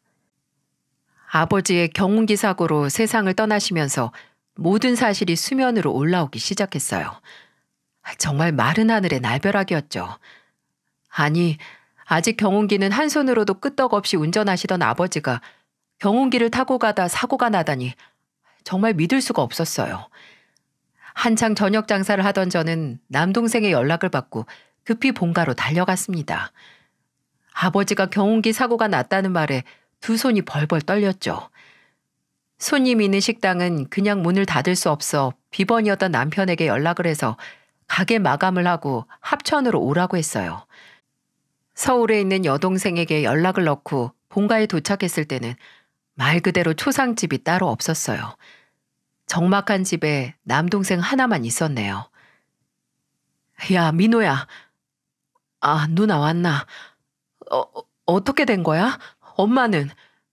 엄마는 병원에 갔지. 나도 누나랑 같이 가려고 기다리고 있었다. 아버지 사고 난 현장도 보고 오고. 야, 근데 경운기 사고가 갑자기 왜 나? 아버지가 그 경운기를 몇 년을 몰았는데 뭐 누가 친 거야? 아버지가 술을 드신 것 같다. 술 먹고 탔다가 언덕 아래로 떨어져서 경운기에 깔려있는 것 동네 사람이 발견해서 신고했다. 미치겠네. 왜 술을 먹고 거길 타는데? 이게 다 무슨 소린가요? 술을 잘 드시지도 않은 양반이 왜 갑자기 술을 먹고 심지어 경운기에 올라타 운전할 생각을 한 건지 도무지 이해가 가지 않더라고요. 술을 드시고 탔다고? 아니, 누구랑 어떻게 드신 건데? 김씨 아저씨 아니야? 아버지는 김씨 아저씨하고만 술 드시잖아. 안 그래도 물어보려고. 김씨 아저씨 지금 엄마랑 같이 병원 갔다. 이모도 같이 갔고. 가서 물어봐야지. 평소에 술도 안 마시는 양반이 아니 왜 술을 먹고 핸들에 손을 댔냐고. 저와 남동생은 함께 병원으로 향했습니다. 그곳에는 참담한 표정의 김씨 아저씨와 울고 있는 어머니를 달래고 있는 이모가 계셨어요. 도착한 저와 남동생은 어머니를 붙잡고 울고 김씨 아저씨에게서 의사의 말을 전달받았어요. 아휴, 너희 아버지 경운기 밑에 오래 깔려 있었다고 한다. 거기는 왜 타갖고 이리 허무하게 가노? 아저씨, 혹시 저희 아버지랑 같이 술 드셨어요? 술? 그래, 묻기는 묵었지. 너희 아버지가 대낮부터 집에 와가 한잔 했다. 그런데 취할 정도도 아니고 진짜 입술만 딱 담근 정도인데 어서 더 먹고 탔는지 내가 알 리가 있나? 아저씨 댁에 가셨을 때 경운기를 타고 가신 거예요? 아니다. 거기서 여기까지 얼마나 걸린다고. 그냥 걸어왔던 것 같은데. 저는 아버지의 급작스런 죽음에도 계속 머릿속을 맴도는 의문을 떨칠 수가 없었어요. 엄마, 그럼 아버지가 집으로 돌아오셔서 경운기를 끌고 나가신 거예요? 아이고, 나도 모른다. 그 양반 언제 들어왔다 나갔는지 집 안으로는 들어오지도 않고 그냥 끌고 나간 것 같은데 내는 그때 뒤뜰에 나가 있어서 소리도 못 들었다. 어머니는 눈물이 가득한 얼굴로 아버지의 마지막 모습을 더듬어 기억해 보셨지만 제대로 기억하지도 못하셨어요. 어머니는 끝내 울다가 기력이 다 떨어지셨는지 제대로 거동도 못하셨고요. 선정아, 너그 엄마 이대로는 안 되겠다. 내가 집에 데리고 가서 좀에 쉬게 할 테니까 너희들이 여기서 아버지 옆 좀 지켜라. 이모는 어머니를 모시고 잠시 본가로 내려가셨어요. 장례식 절차 전에 먼저 쉬고 오는 게 낫다고 판단을 하신 거죠. 그렇게 병원에는 저와 남동생 김씨 아저씨만 남게 됐습니다. 김씨 아저씨는 저희 조부모님이 계신 산소를 얘기하시며 아버지도 거기 모셔야겠다는 말을 하셨어요. 남동생은 일단 의사에게 아버지가 입고 계셨던 옷가지라도 받아와야겠다고 했습니다. 몇 시간 후에 여동생이 서울에서 내려왔네요. 애가 얼굴이 새하얗게 질려서 제 얼굴을 보자마자 무릎을 꿇고 울기 시작하더군요. 저희 자매는 그렇게 얼싸안고 한참을 울었어요. 지병도 아니고 예상치 못한 아버지의 죽음은 정말 실감이 안 날 정도로 너무나 충격적이었으니까요. 한참을 울다가 진정이 돼서 대기했다가 아버지의 사망 진단서를 발급받았네요. 저와 동생은 진단서를 나눠 손에 들고 앞으로 어떻게 할지 의논을 했습니다. 언니, 아버지는 그럼 할아버지랑 할머니 계시는 선산에 모시면 되나? 그건 먼저 연락을 해야 하는 거지. 아침에 군청에 연락해야지. 엄마는 어떻게 하시나? 농사 젓고 우리 집에서 같이 살자고 하면 들으시려나? 언니가 모시고 살게? 그럼 형부는? 이건 예전에 얘기 끝났어. 둘 중에 한 분 돌아가시면 모시고 오기로. 집도 가까우니까. 그렇다고 너나 민호가 모시고 살 수는 없잖아. 민호걔는 아직 결혼도 안 했고 너는 너무 멀리 사니까. 난 상관없는데 엄마가 서울살이만 괜찮다고 하시면 우리 집 근처에 어머니 사실 아파트 하나 마련해드려도 되고. 너 의사 남편 두더니 어째 스케일이 커졌다? 뭔 소리래. 엄마랑 아버지 땅 팔면 그 돈으로 해드리려고 했는데. 우리 아버지 불쌍해서 어쩌냐. 아니 왜 안 하던 행동을 해서 이렇게 가셔. 남는 엄마도 불쌍해서 어떻게 하고. 언니, 내가 아버지 장례 끝나면 며칠 엄마 모시고 해외여행이나 다녀올까? 아버지 생각 안 나는 데서 바람 좀 쐬면 여러모로 도움되지 않을까 싶어서. 엄마가 가신다고만 하면 좋지. 저와 여동생이 이런저런 앞으로의 계획에 대해서 얘기를 하고 있을 때 저 멀리서 남동생의 목소리가 들렸습니다. 누나! 누나! 저는 갑자기 저를 부르는 큰 목소리에 깜짝 놀랐죠. 야, 병원에서 왜 큰 소리야? 근데 너 얼굴이 왜 그래? 뭐야, 오빠, 누가 쫓아와? 다 큰 놈이 병원에서 뛰고 큰 소리 내서 잔소리 좀 하려는데 그냥 입이 꾹 다물어졌어요. 왜냐하면 여동생과 제 앞으로 다가오는 남동생의 얼굴이 새파랗게 질려 있었거든요. 아니 분명 새파랗게 질려 있다가 갑자기 제 손으로 머리카락을 벅벅 긁어 넘기면서 붉어지기도 하고 얘가 아버지 죽음에 큰 충격을 받아 제정신이 아닌 건가 싶었습니다. 그리고 계속해서 입을 달싹거리면서 뭔가 할 말이 있는 것처럼 구는데 속이 답답해져서 남동생에게 대체 왜 그러는지 물었어요. 뭔데? 너 왜 그러는데? 얼른 말해봐. 내가 정말 미치겠다, 미치겠어. 이게 무슨 일이고. 사람 답답하게 만들지 말고 빨리 말해. 무슨 일인데? 여동생이 답답해서 빽 소리를 지르자 남동생은 그제야 들고 있는 쇼핑백에서 뭔가를 꺼내더군요. 그거 아버지 옷이야? 사고 나셨을 때 입고 계셨던? 남동생이 쇼핑백에서 아버지의 옷이라도 꺼내나 싶었는데 제게 뭔가 건네는 남동생의 손에는 옷이 아닌 다른 게 들려있더군요. 바로 수첩이었어요.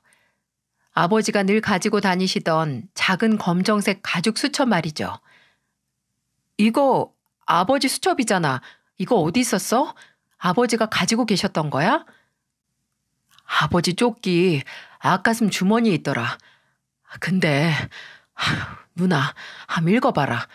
내가 말을 못하겠다. 대체 뭔데 그러는데 이게 뭐야? 답답하게 구는 남동생에게서 수첩을 가져온 저는 아버지의 손때가 묻은 낡은 수첩을 펼쳐보았습니다.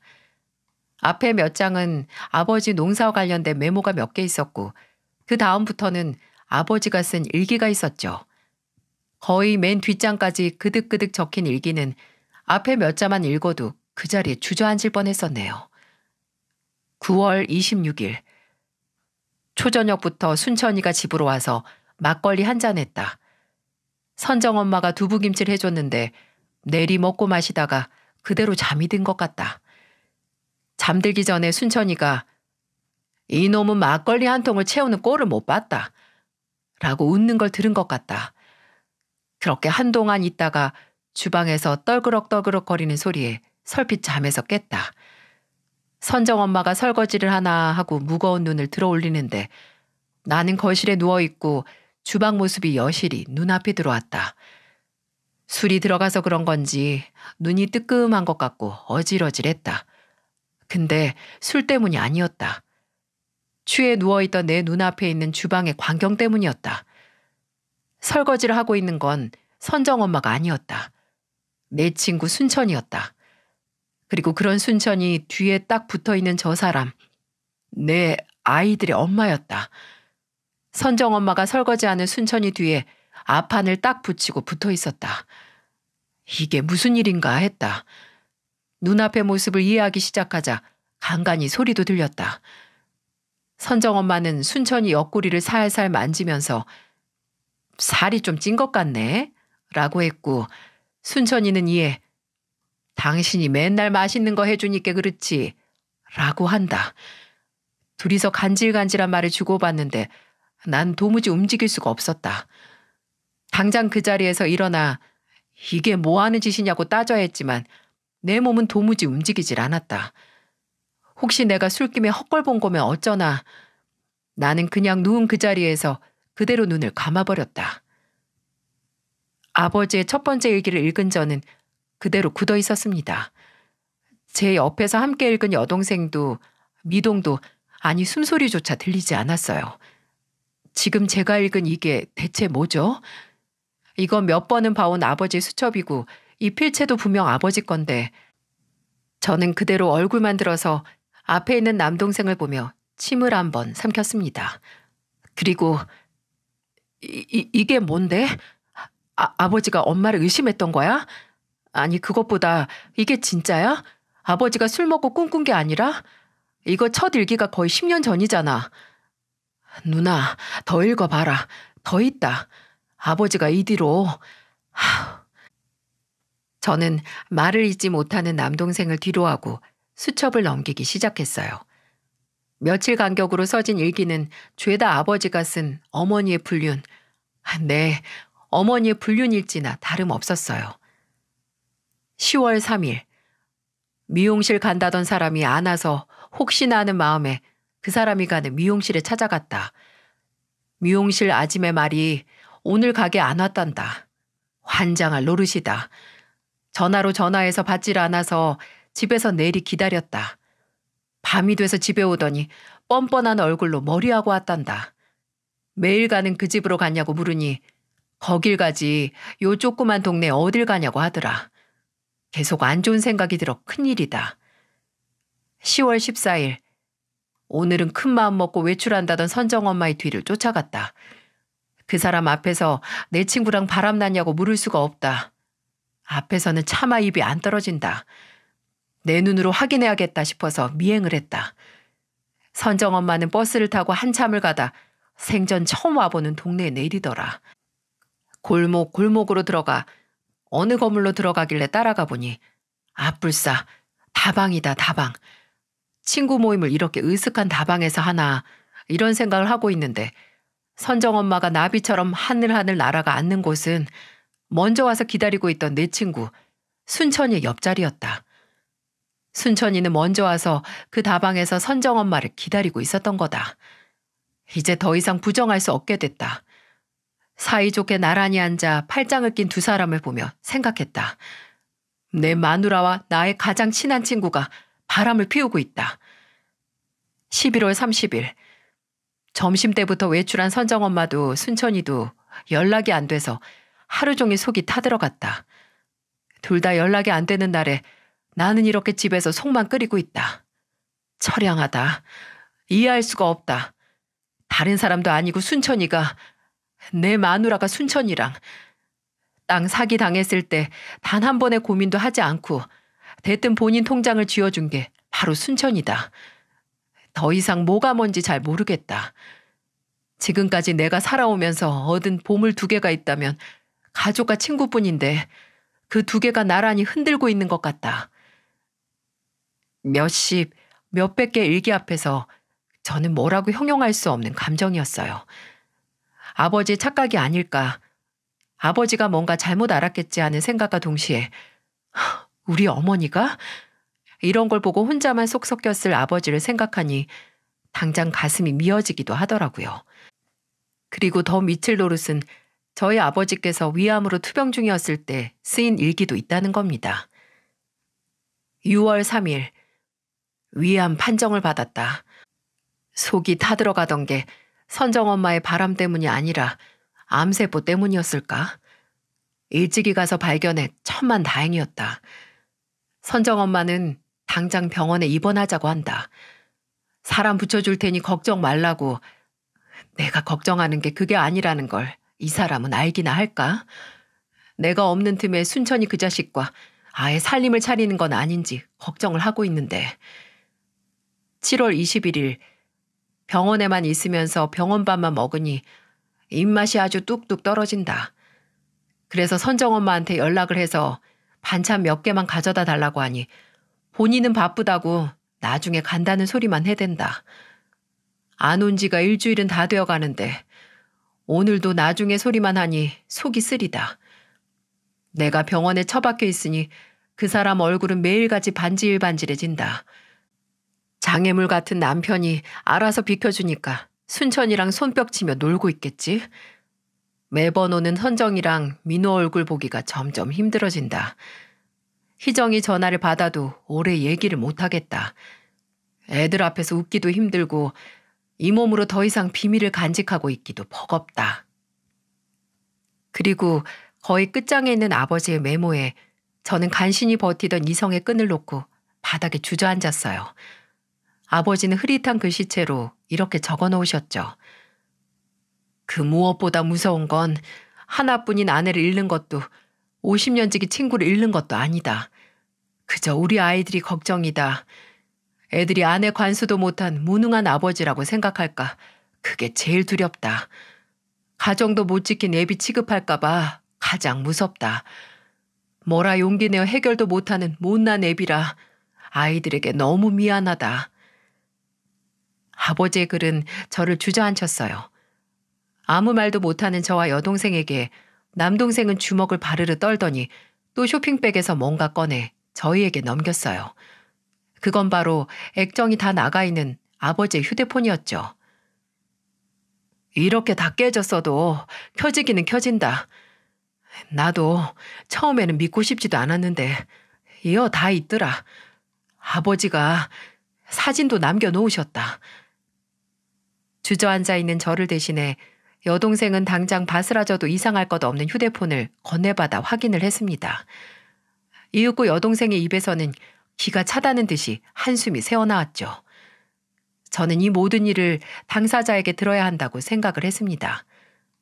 당장 아버지 장례를 치러야 하는데 이런 억울한 일이 사실인지 여부를 알아야 했고, 사실이라면 어떻게 해서든 아버지가 묻히시기 전에 해명이나 사과를 들어야 한다는 생각밖에 없었어요. 희정아, 제부는 언제 와? 이제 출발한다고 하는데. 그럼 너랑 민우랑 같이 여기 있어봐. 장례 지도사 번호 내가 너한테 보낼게. 나는 엄마한테 가야겠어. 누나, 지금 가서 어쩔 건데? 어쩌긴 뭘 어째. 진짜인지 아닌지 들어야지. 아버지가 저렇게 누워 계시는데 땅에 들어가시기 전에 진실이 뭔지 아셔야 하는 거 아니야? 그럼 나랑 같이 가자. 희정아, 일단 혼자 있어봐라. 네 형부도 조금 있으면 올 거야. 알았어. 근데 언니, 아까 김씨 아저씨랑 같이 있었다고 하지 않았어? 그 아저씨한테도 물어봐야지. 몰라. 아까 전화 받는다고 하더니 아직도 안 와. 혹시 우리 갔을 때 다시 오면 넌 그냥 모른 척 하고 있어. 알았지? 그렇게 저와 남동생은 어머니가 계시는 본가로 향했습니다. 이제 아버지가 세상에 안 계시다는 것만으로도 감당이 안 되는데 어머니가 장장 10년 동안 저희를 속이고 김씨 아저씨와 바람을 폈고 또 그 사실을 혼자 끙끙 앓고 알았다는 아버지 고백까지 감당해야 했었죠. 믿어지시나요? 저와 남동생은 본가로 향하는 길에 차 안에서 한마디도 하지 않았습니다. 동생은 무슨 생각을 했을지 모르는데 저는 기억을 더듬었어요. 혹시 내가 눈치 못 챘을 어떤 낌새가 있었나 하고요. 기억이 나는 건 그저 몇 주 전부터 김씨 아저씨가 본가에 자주 안 오셨다는 것뿐이었어요.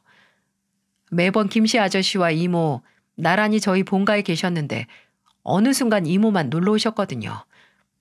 이모는 그저 그 양반 뭐가 바쁜지 매일 밭일도 내팽개치고 나돌아다닌다 이렇게만 말씀하셔서 별 생각하지 않았거든요. 설마 일과 관련이 돼 있을까 머리가 깨져라 생각을 했죠. 그렇게 한참 머리통을 쥐어짜는데 어느덧 저기 본가가 보이더라고요. 남동생은 주차를 하고 한동안 핸들을 잡고 놓지 못하더군요. 복잡한 표정으로 차에서 내리지도 않고 있는 모습을 한번 보고 저는 바로 차에서 내렸습니다. 이 말도 안 되는 일을 바로 잡아야 했으니까요. 제가 차에서 내려 마당을 가로질러 현관으로 가니 뒤이어 남동생이 차에서 내려 쫓아오는 소리가 들리더군요.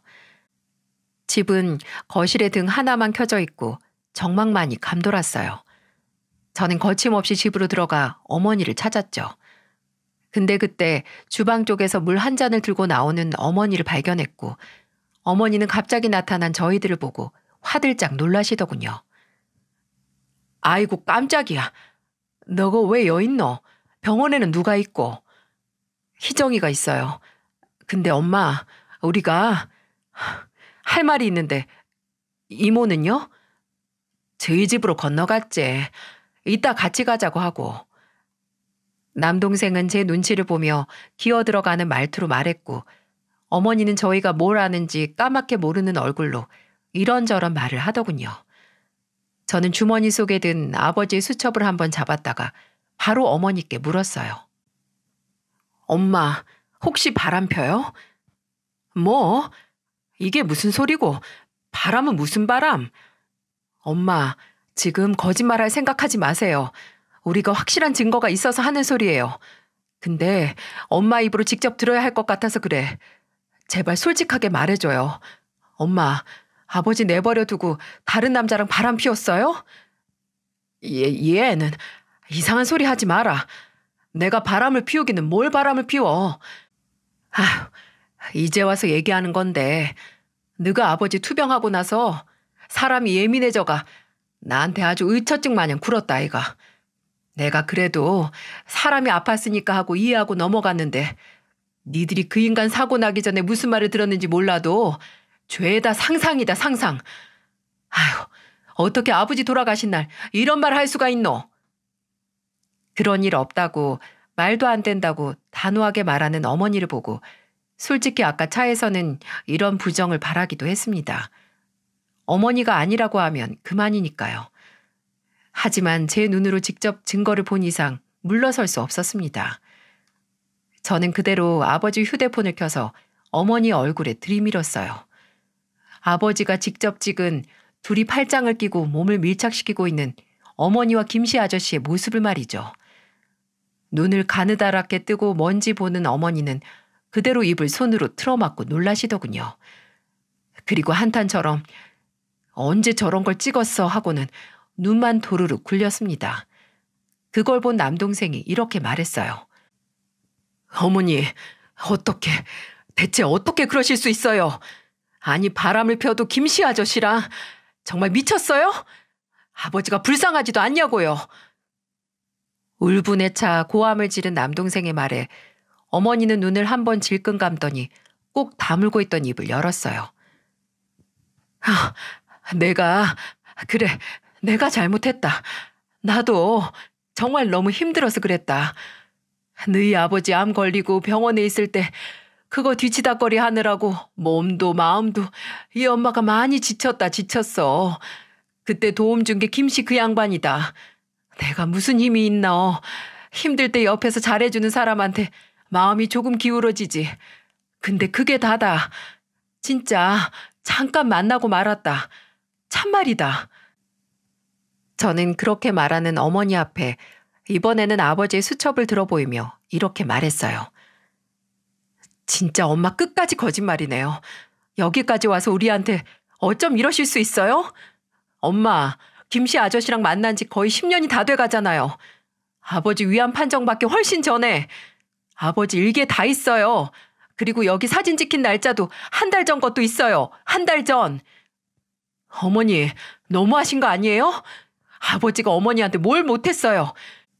친구라곤 하나밖에 없고 술도 안 좋아하는 양반이 늘 가족들하고 붙어서 가족들만 보고 살았는데 근데 그 하나뿐인 친구랑 바람이 나요?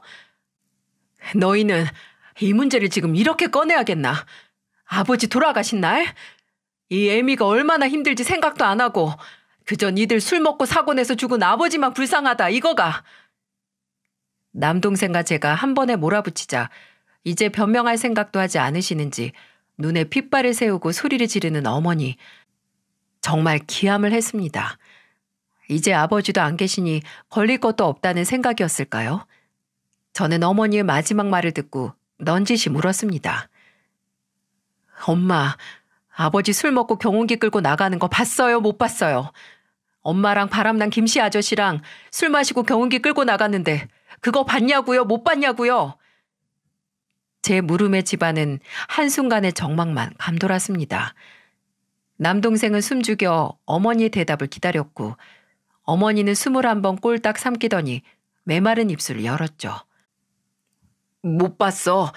그 양반 집에 들어온 건 봤는데 난 술 마신지 몰랐다. 술 냄새도 안 났고 얼굴도 멀쩡해 보였다니까. 그냥 나 한번 빤히 보더니 그대로 나가는데 내가 그걸 어떻게 아노? 머리가 띵 하고 울렸습니다. 본인의 아내와 바람난 친구와 술을 먹고 집에 와서 바람난 아내를 한 번 보고 나간 아버지의 마음이 이루 말할 수 없을 정도로 제게 밀려 들어오는 기분이었어요. 그 절망감과 비참함, 저는 참지 못하고 어머니에게 소리를 질렀어요. 어머니가 아버지 죽인 거예요. 어머니가 그 인간이랑 바람만 안 났어도 우리 아버지 그렇게 허무하게 가진 않았어. 이제 우린 고아나 마찬가지예요. 하나뿐인 아버지 그렇게 가시고 10년간 가족들 속여가며 딴 남자 만난 어머니는 없는 걸로 할 테니까. 선정아, 내 이름 부르지도 마. 그리고 어머니, 아니 당신이랑 그 인간 둘 다 우리 아버지 장례식에 얼굴 비칠 생각도 하지 마. 오면 바로 내가 세상에 있는 창피는 다 주고 쫓아낼 테니까. 일말의 염치가 남았으면 그 꼴도 보기 싫은 더러운 낯짝 보이지도 마. 알아들어? 저는 그대로 집을 나왔습니다. 남동생도 바로 저를 쫓아나와 운전대를 잡았죠. 저희는 바로 병원으로 향했고 저희 둘의 마음은 갈기갈기 찢겨 있었어요.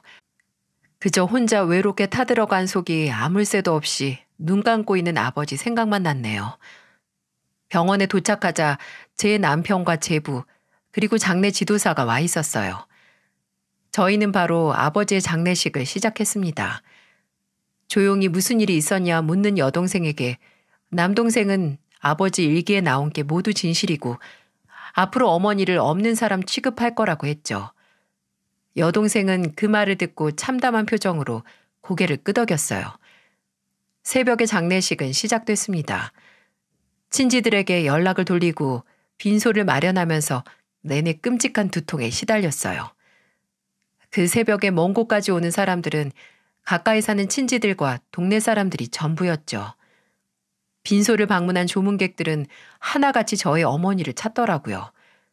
그도 그럴 것이 사이가 소원한 것도 아닌 부부가 배우자의 장례식 자리를 지키고 있지 않으니 이상해 보이긴 했을 거예요. 저희 셋은 그 물음에 아무 말도 하지 않고 그저 말을 돌릴 뿐이었습니다. 그때는 어머니에 대한 얘기는 전혀 입에 담고 싶지 않았어요. 그렇게 점점 시간이 가면서 빈소 조문객이 늘어나기 시작했어요. 온 동네 사람이 다 모인 것 같았죠. 새삼 저희 아버지가 얼마나 괜찮은 분이셨는지 실감하게 됐었네요. 근데 끝까지 그런 취급을 받고 혼자 그런 아픔을 감춘 상태에서 가시다니 정말 아버지 영정사진을 바라보지 못하겠더라고요. 빈소가 사람으로 반쯤 차갈 때쯤 저를 다급하게 부르는 남동생의 목소리가 들렸습니다. 누나, 저기.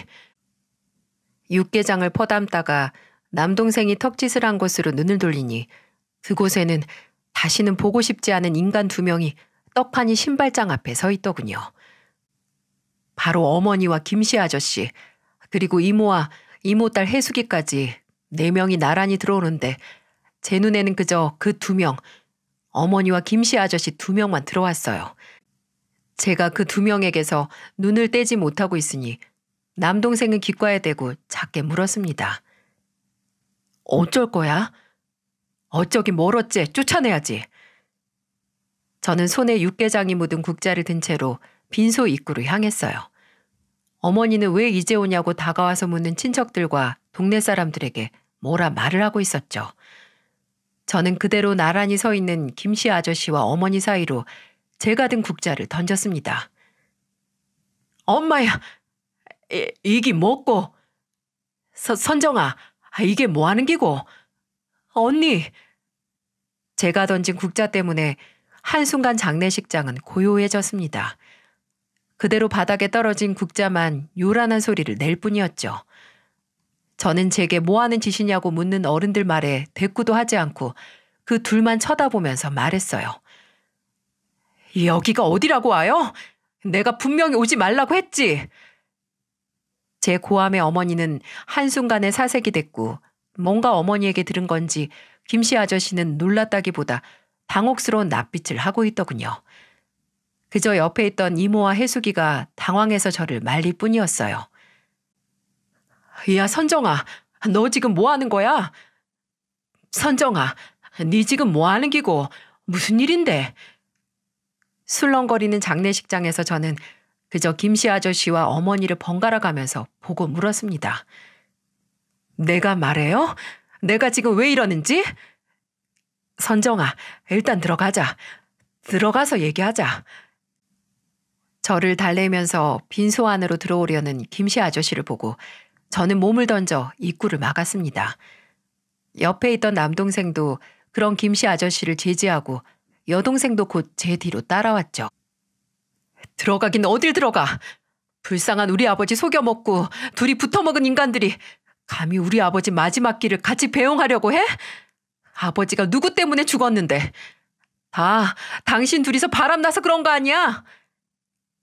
날카로운 저의 목소리에 장례식장은 한순간에 아수라장이 됐습니다. 이모는 제 팔을 잡고 그게 대체 무슨 말이냐고 했고 혜숙이는 사색이 됐죠. 빈소 안에 있던 조문객들은 모두 나와 구경을 했고요. 저희 아버지 장례식에서 이 사단이 난 건 유감스럽지만 정말 무엇보다 저 둘이 쌍으로 저희 아버지 영정사진 앞에 있는 모습을 아버지께 보여드리게 할 수는 없었어요. 저는 그때 여기서 혀 깨물고 죽는 한이 있더라도 그 둘은 빈소에 들이지 않겠다고 생각했습니다. 내가 분명히 말했죠. 둘 다 여기 오면 각오해야 할 거라고. 창피당할 각오하고 오라고. 근데 태연하게 둘이서 같이 들어와? 제정신이야? 당신은 몇십 년을 같이 산 남편의 제일 친한 친구랑 바람났고 당신은 50년 지기 중마고 마누라랑 바람난 주제 무슨 염치로 고개 빳빳이 들고 여길 와? 당신들이 눈만 안 맞았어도 우리 아버지 이렇게 안 죽었어. 혜숙 아버지, 이게 무슨 말이고 지금? 말 좀 해봐라. 선정이 아가 지금 하는 말이 도대체 무슨 말인데? 내도 모른다. 선정아, 일단 들어가자. 들어가가 얘기하자. 절대 안 되지. 당장 나가요.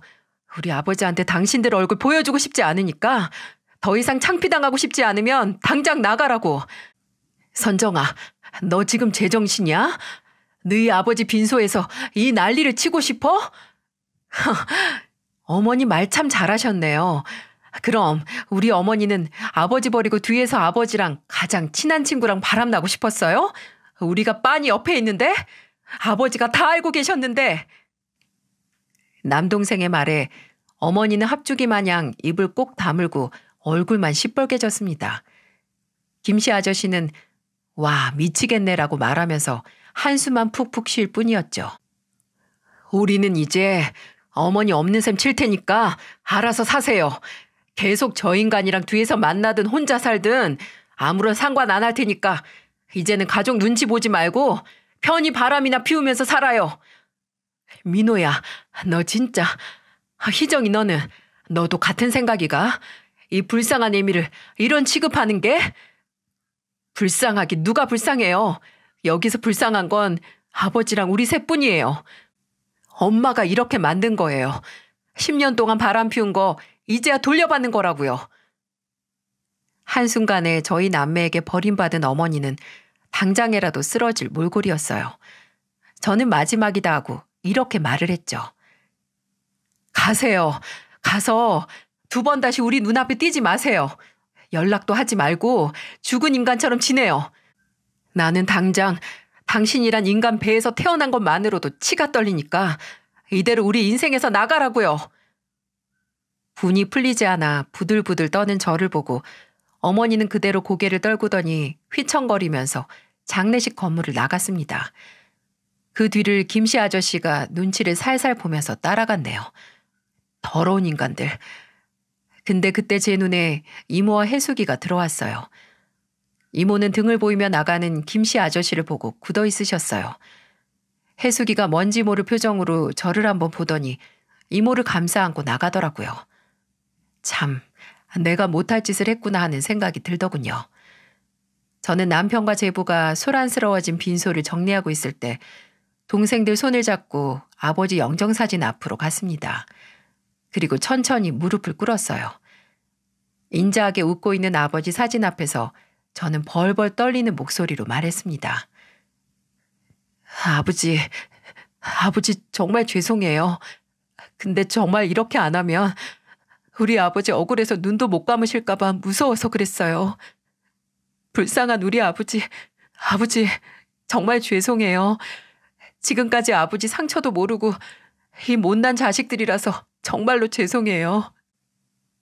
저는 제대로 말도 못하다가 넘어가는 소리를 내며 엎어져 울었고 남동생과 여동생은 그런 저를 보다 제 옆에 함께 무릎을 꿇었습니다. 저희 남매는 그렇게 눈먼 장님 마냥 아버지의 심정을 몰랐던 걸 한참 무릎 꿇고 빌었네요. 저희 아버지께서 이런 못난 남매를 용서해 주셨을까요? 남은 장례식 동안 어떻게 눈을 뜨고 있는지 모르겠습니다. 입관식에서 몸에 있는 수분이 다 빠져나가라 울고 그 후에는 껍데기만 남은 것처럼 이리저리 움직이기만 했죠.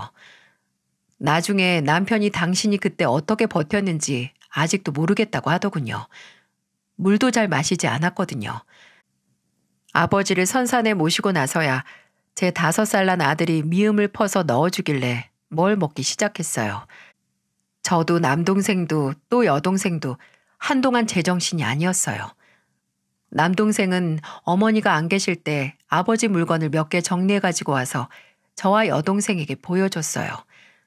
그리고 버릴 건 버리고 태울 건 태우고 또 간직할 건 간직해서 처리했죠. 마음 같아서는 어머니를 아버지와 서류상 남남의 관계로 만들고 싶었지만 아버지가 돌아가신 마당에 불가능한 일이었습니다. 아직도 그걸 하지 못했다는 것 때문에 자다가도 벌떡 일어나네요. 친척들에게서는 대체 무슨 일이냐고, 이렇게 어머니랑 안 보고 살 거냐고 연락이 지금도 온답니다. 저는 우리 가족 일이니까 우리가 알아서 할 거라고 말만 했네요. 어머니는 몇 번 저희에게 연락을 해왔습니다. 저희 남매가 다 차단을 해서 연락을 받지 않자 제일 만만한 제가 아는 식당까지 찾아오셨네요. 저는 동네뿐만 아니라 경상도 전체에서 얼굴도 들고 다니지 못하고 싶냐고 했고 어머니는 말 한마디 떼지 못하고 갔습니다. 아버지 장례식에서 그 난리를 치고 후회하지 않겠다 다짐했는데 단 한 가지 제가 후회하는 점은 바로 이모와 해숙이 앞에서 그 꼴을 보였다는 거였어요. 저는 몇 날 며칠을 고민하다 해숙이에게 미안하다는 메시지를 보냈습니다. 내가 당장 우리 가족만 생각해서 그랬다고, 너와 이모에게도 상처를 줘서 너무 미안하다고 말이죠. 그리고 하루 뒤에 해숙이에게 연락이 왔더군요. 한번 얼굴 보자고 말이죠. 저는 곧바로 나를 잡자고 했고 그렇게 만난 해숙이는 퀭한 얼굴로 나타났어요. 그걸 보고 더 죄책감이 들었었네요. 저는 그런 해숙이 앞에서 어렵게 입을 뗐습니다. 잘 지냈어? 이런 말 묻는 것도 이상하다. 그치? 그러네. 너나 나나 제대로 지냈을 리가 없는데. 미안해. 그날 그런 모습 보여서 너랑 이모가 무슨 잘못이 있다고. 특히 이모한테는 그렇게 전하면 안 됐는데. 그래, 그렇게 전하면 안 되지. 우리 엄마가 널 얼마나 예뻐했는데. 정말 미안하다. 근데 지금은 알게 해줘서 고마워하고 있어. 어? 사실 엄마도 몇 달 전부터 이상하다고 생각하셨대. 아버지가 몇 날 며칠 집을 비우기도 하셨거든. 일도 통 안 하시고. 그래서 그냥 기우다 하고 불안하게만 생각하셨는데 그 불안을 네가 깨준 거지. 아휴, 진짜 내가 그랬으면 안 됐는데 이모한테 정말 죄송하다고 전해줘. 내가 당장 이모를 찾아뵐 낯도 없다. 우리 엄마는 너희 남매 걱정하시더라. 그래, 이모라면 그러고도 남지. 정말 이모답다. 우리 엄마, 아빠랑 이혼하신대. 뭐? 정말? 어, 내가 설득하긴 했지만 뭐 마지막 결정은 엄마가 하셨지. 아버지는 울고불고 매달리는데 어머니가 이제 완강하셔. 야, 그래도 좋겠다. 우린 이제 부모님 이혼시키고 싶어도 못하는데. 그것도 그렇네. 아휴, 진짜 어쩌다가 이렇게 됐을까? 그러게, 어쩌다가 이 지경까지 왔네. 너희 가족하고는 늘 좋은 기억뿐이었는데. 나중에 혜숙이에게 듣기로는 김씨 아저씨와 저희 어머니하고는 완전 끝난 것 같다고 하더라고요. 김씨 아저씨가 정말 끝났다고 제발 용서해달라고 하면서 이혼 과정 내내 끝까지 매달렸다고 하니까요. 왜 가정을 파탄내는 불륜 당사자들이 그 유난을 떨면서 만났다가 영원히 둘이 행복하게 사는 결말을 본 적이 없을까요? 그저 지들 가정만 다 망가뜨려 놓고 지들도 돌아서잖아요. 그리 애절한 세계의 사랑이면 끝까지 가던가요. 여동생은 변호사를 선임해서 아버지 땅과 재산도 어머니에게서 죄다 뺏어오자고 합니다. 근데 그 재산이라는 것도 제가 알기론 얼마 되지도 않고 땅도 혼자 농사를 짓지 못한 어머니가 팔아야 할 땅이니까 그냥 내버려 두자고 했어요. 이혼한 사이도 아닌데 그 재산을 다 가져오기도 힘들다고 했는데 여동생은 어떻게 해서든 가져오자고 이를 부득부득 갈았죠. 근데 앞으로 자식 3명한테 아무런 도움도 못 받고 살 건데 그 정도 재산은 있어야 살지 않겠어요? 여동생은 끝까지 우겼지만 저와 남동생이 반대해서 끝내 포기했네요. 어쩔 때는 참 저보다 독한 애 같아요. 또 혜숙이에게 전해 듣기로는 어머니와 김씨 아저씨 둘 다 얼굴을 들고 다니지 못한다고 합니다. 김씨 아저씨는 이혼을 하고 그 지역 생활을 아예 정리한다고 해요. 그도 그럴 것이 저희 아버지 장례식 후에 최소 몇 주간은 어머니와 김씨 아저씨의 불륜 사실이 그 동네 뜨거운 감자였거든요. 예민한 문제이긴 한데 여기저기 그 얘기를 안 하는 사람이 없는 수준이었으니까요. 동네 아이들까지 알고 있으니 말 다 했죠. 그래서 그런지 남동생은 발령만 바라보고 있네요. 아무래도 어머니와 같은 동네에 또 같은 지역에 경찰로 있으니 불편한가 봅니다. 이사할 집을 알아보고 있다는데 발령이 언제 날지 알 수 없어 답답하다고 합니다. 다른 지역에 살고 있는 저와 여동생보다는 남동생이 고생을 했을 거예요. 근데 후회는 없다고 본인 입으로 말하네요. 이렇게 손가락질 받고 입에 오르내리는 게 아버지가 끝까지 억울하게 눈 감으시는 것보다는 낫다고요. 그렇게 아버지가 돌아가시고 어머니라는 인간과 연을 끊은 지 몇 달은 흘렀는데 아직도 그렇게 바라는 아버지 꿈을 꾸지도 못하고 모르는 번호로 종종 전화가 오고 있어요. 꿈에서 아버지를 만나면 꼭 죄송하다고 말씀을 드리고 싶은데 왜 나타나 주지 않으시는 걸까요? 혹시 장례식에서 그런 걸 보였다고 저를 벌 주시는 걸까요? 그런 거라면 달게 받고 끝까지 기다려야겠죠. 아버지가 저를 용서해 주실 때까지 말이죠. 요즘 황혼 이혼이다 뭐다 마치 유행처럼 번지고 있잖아요.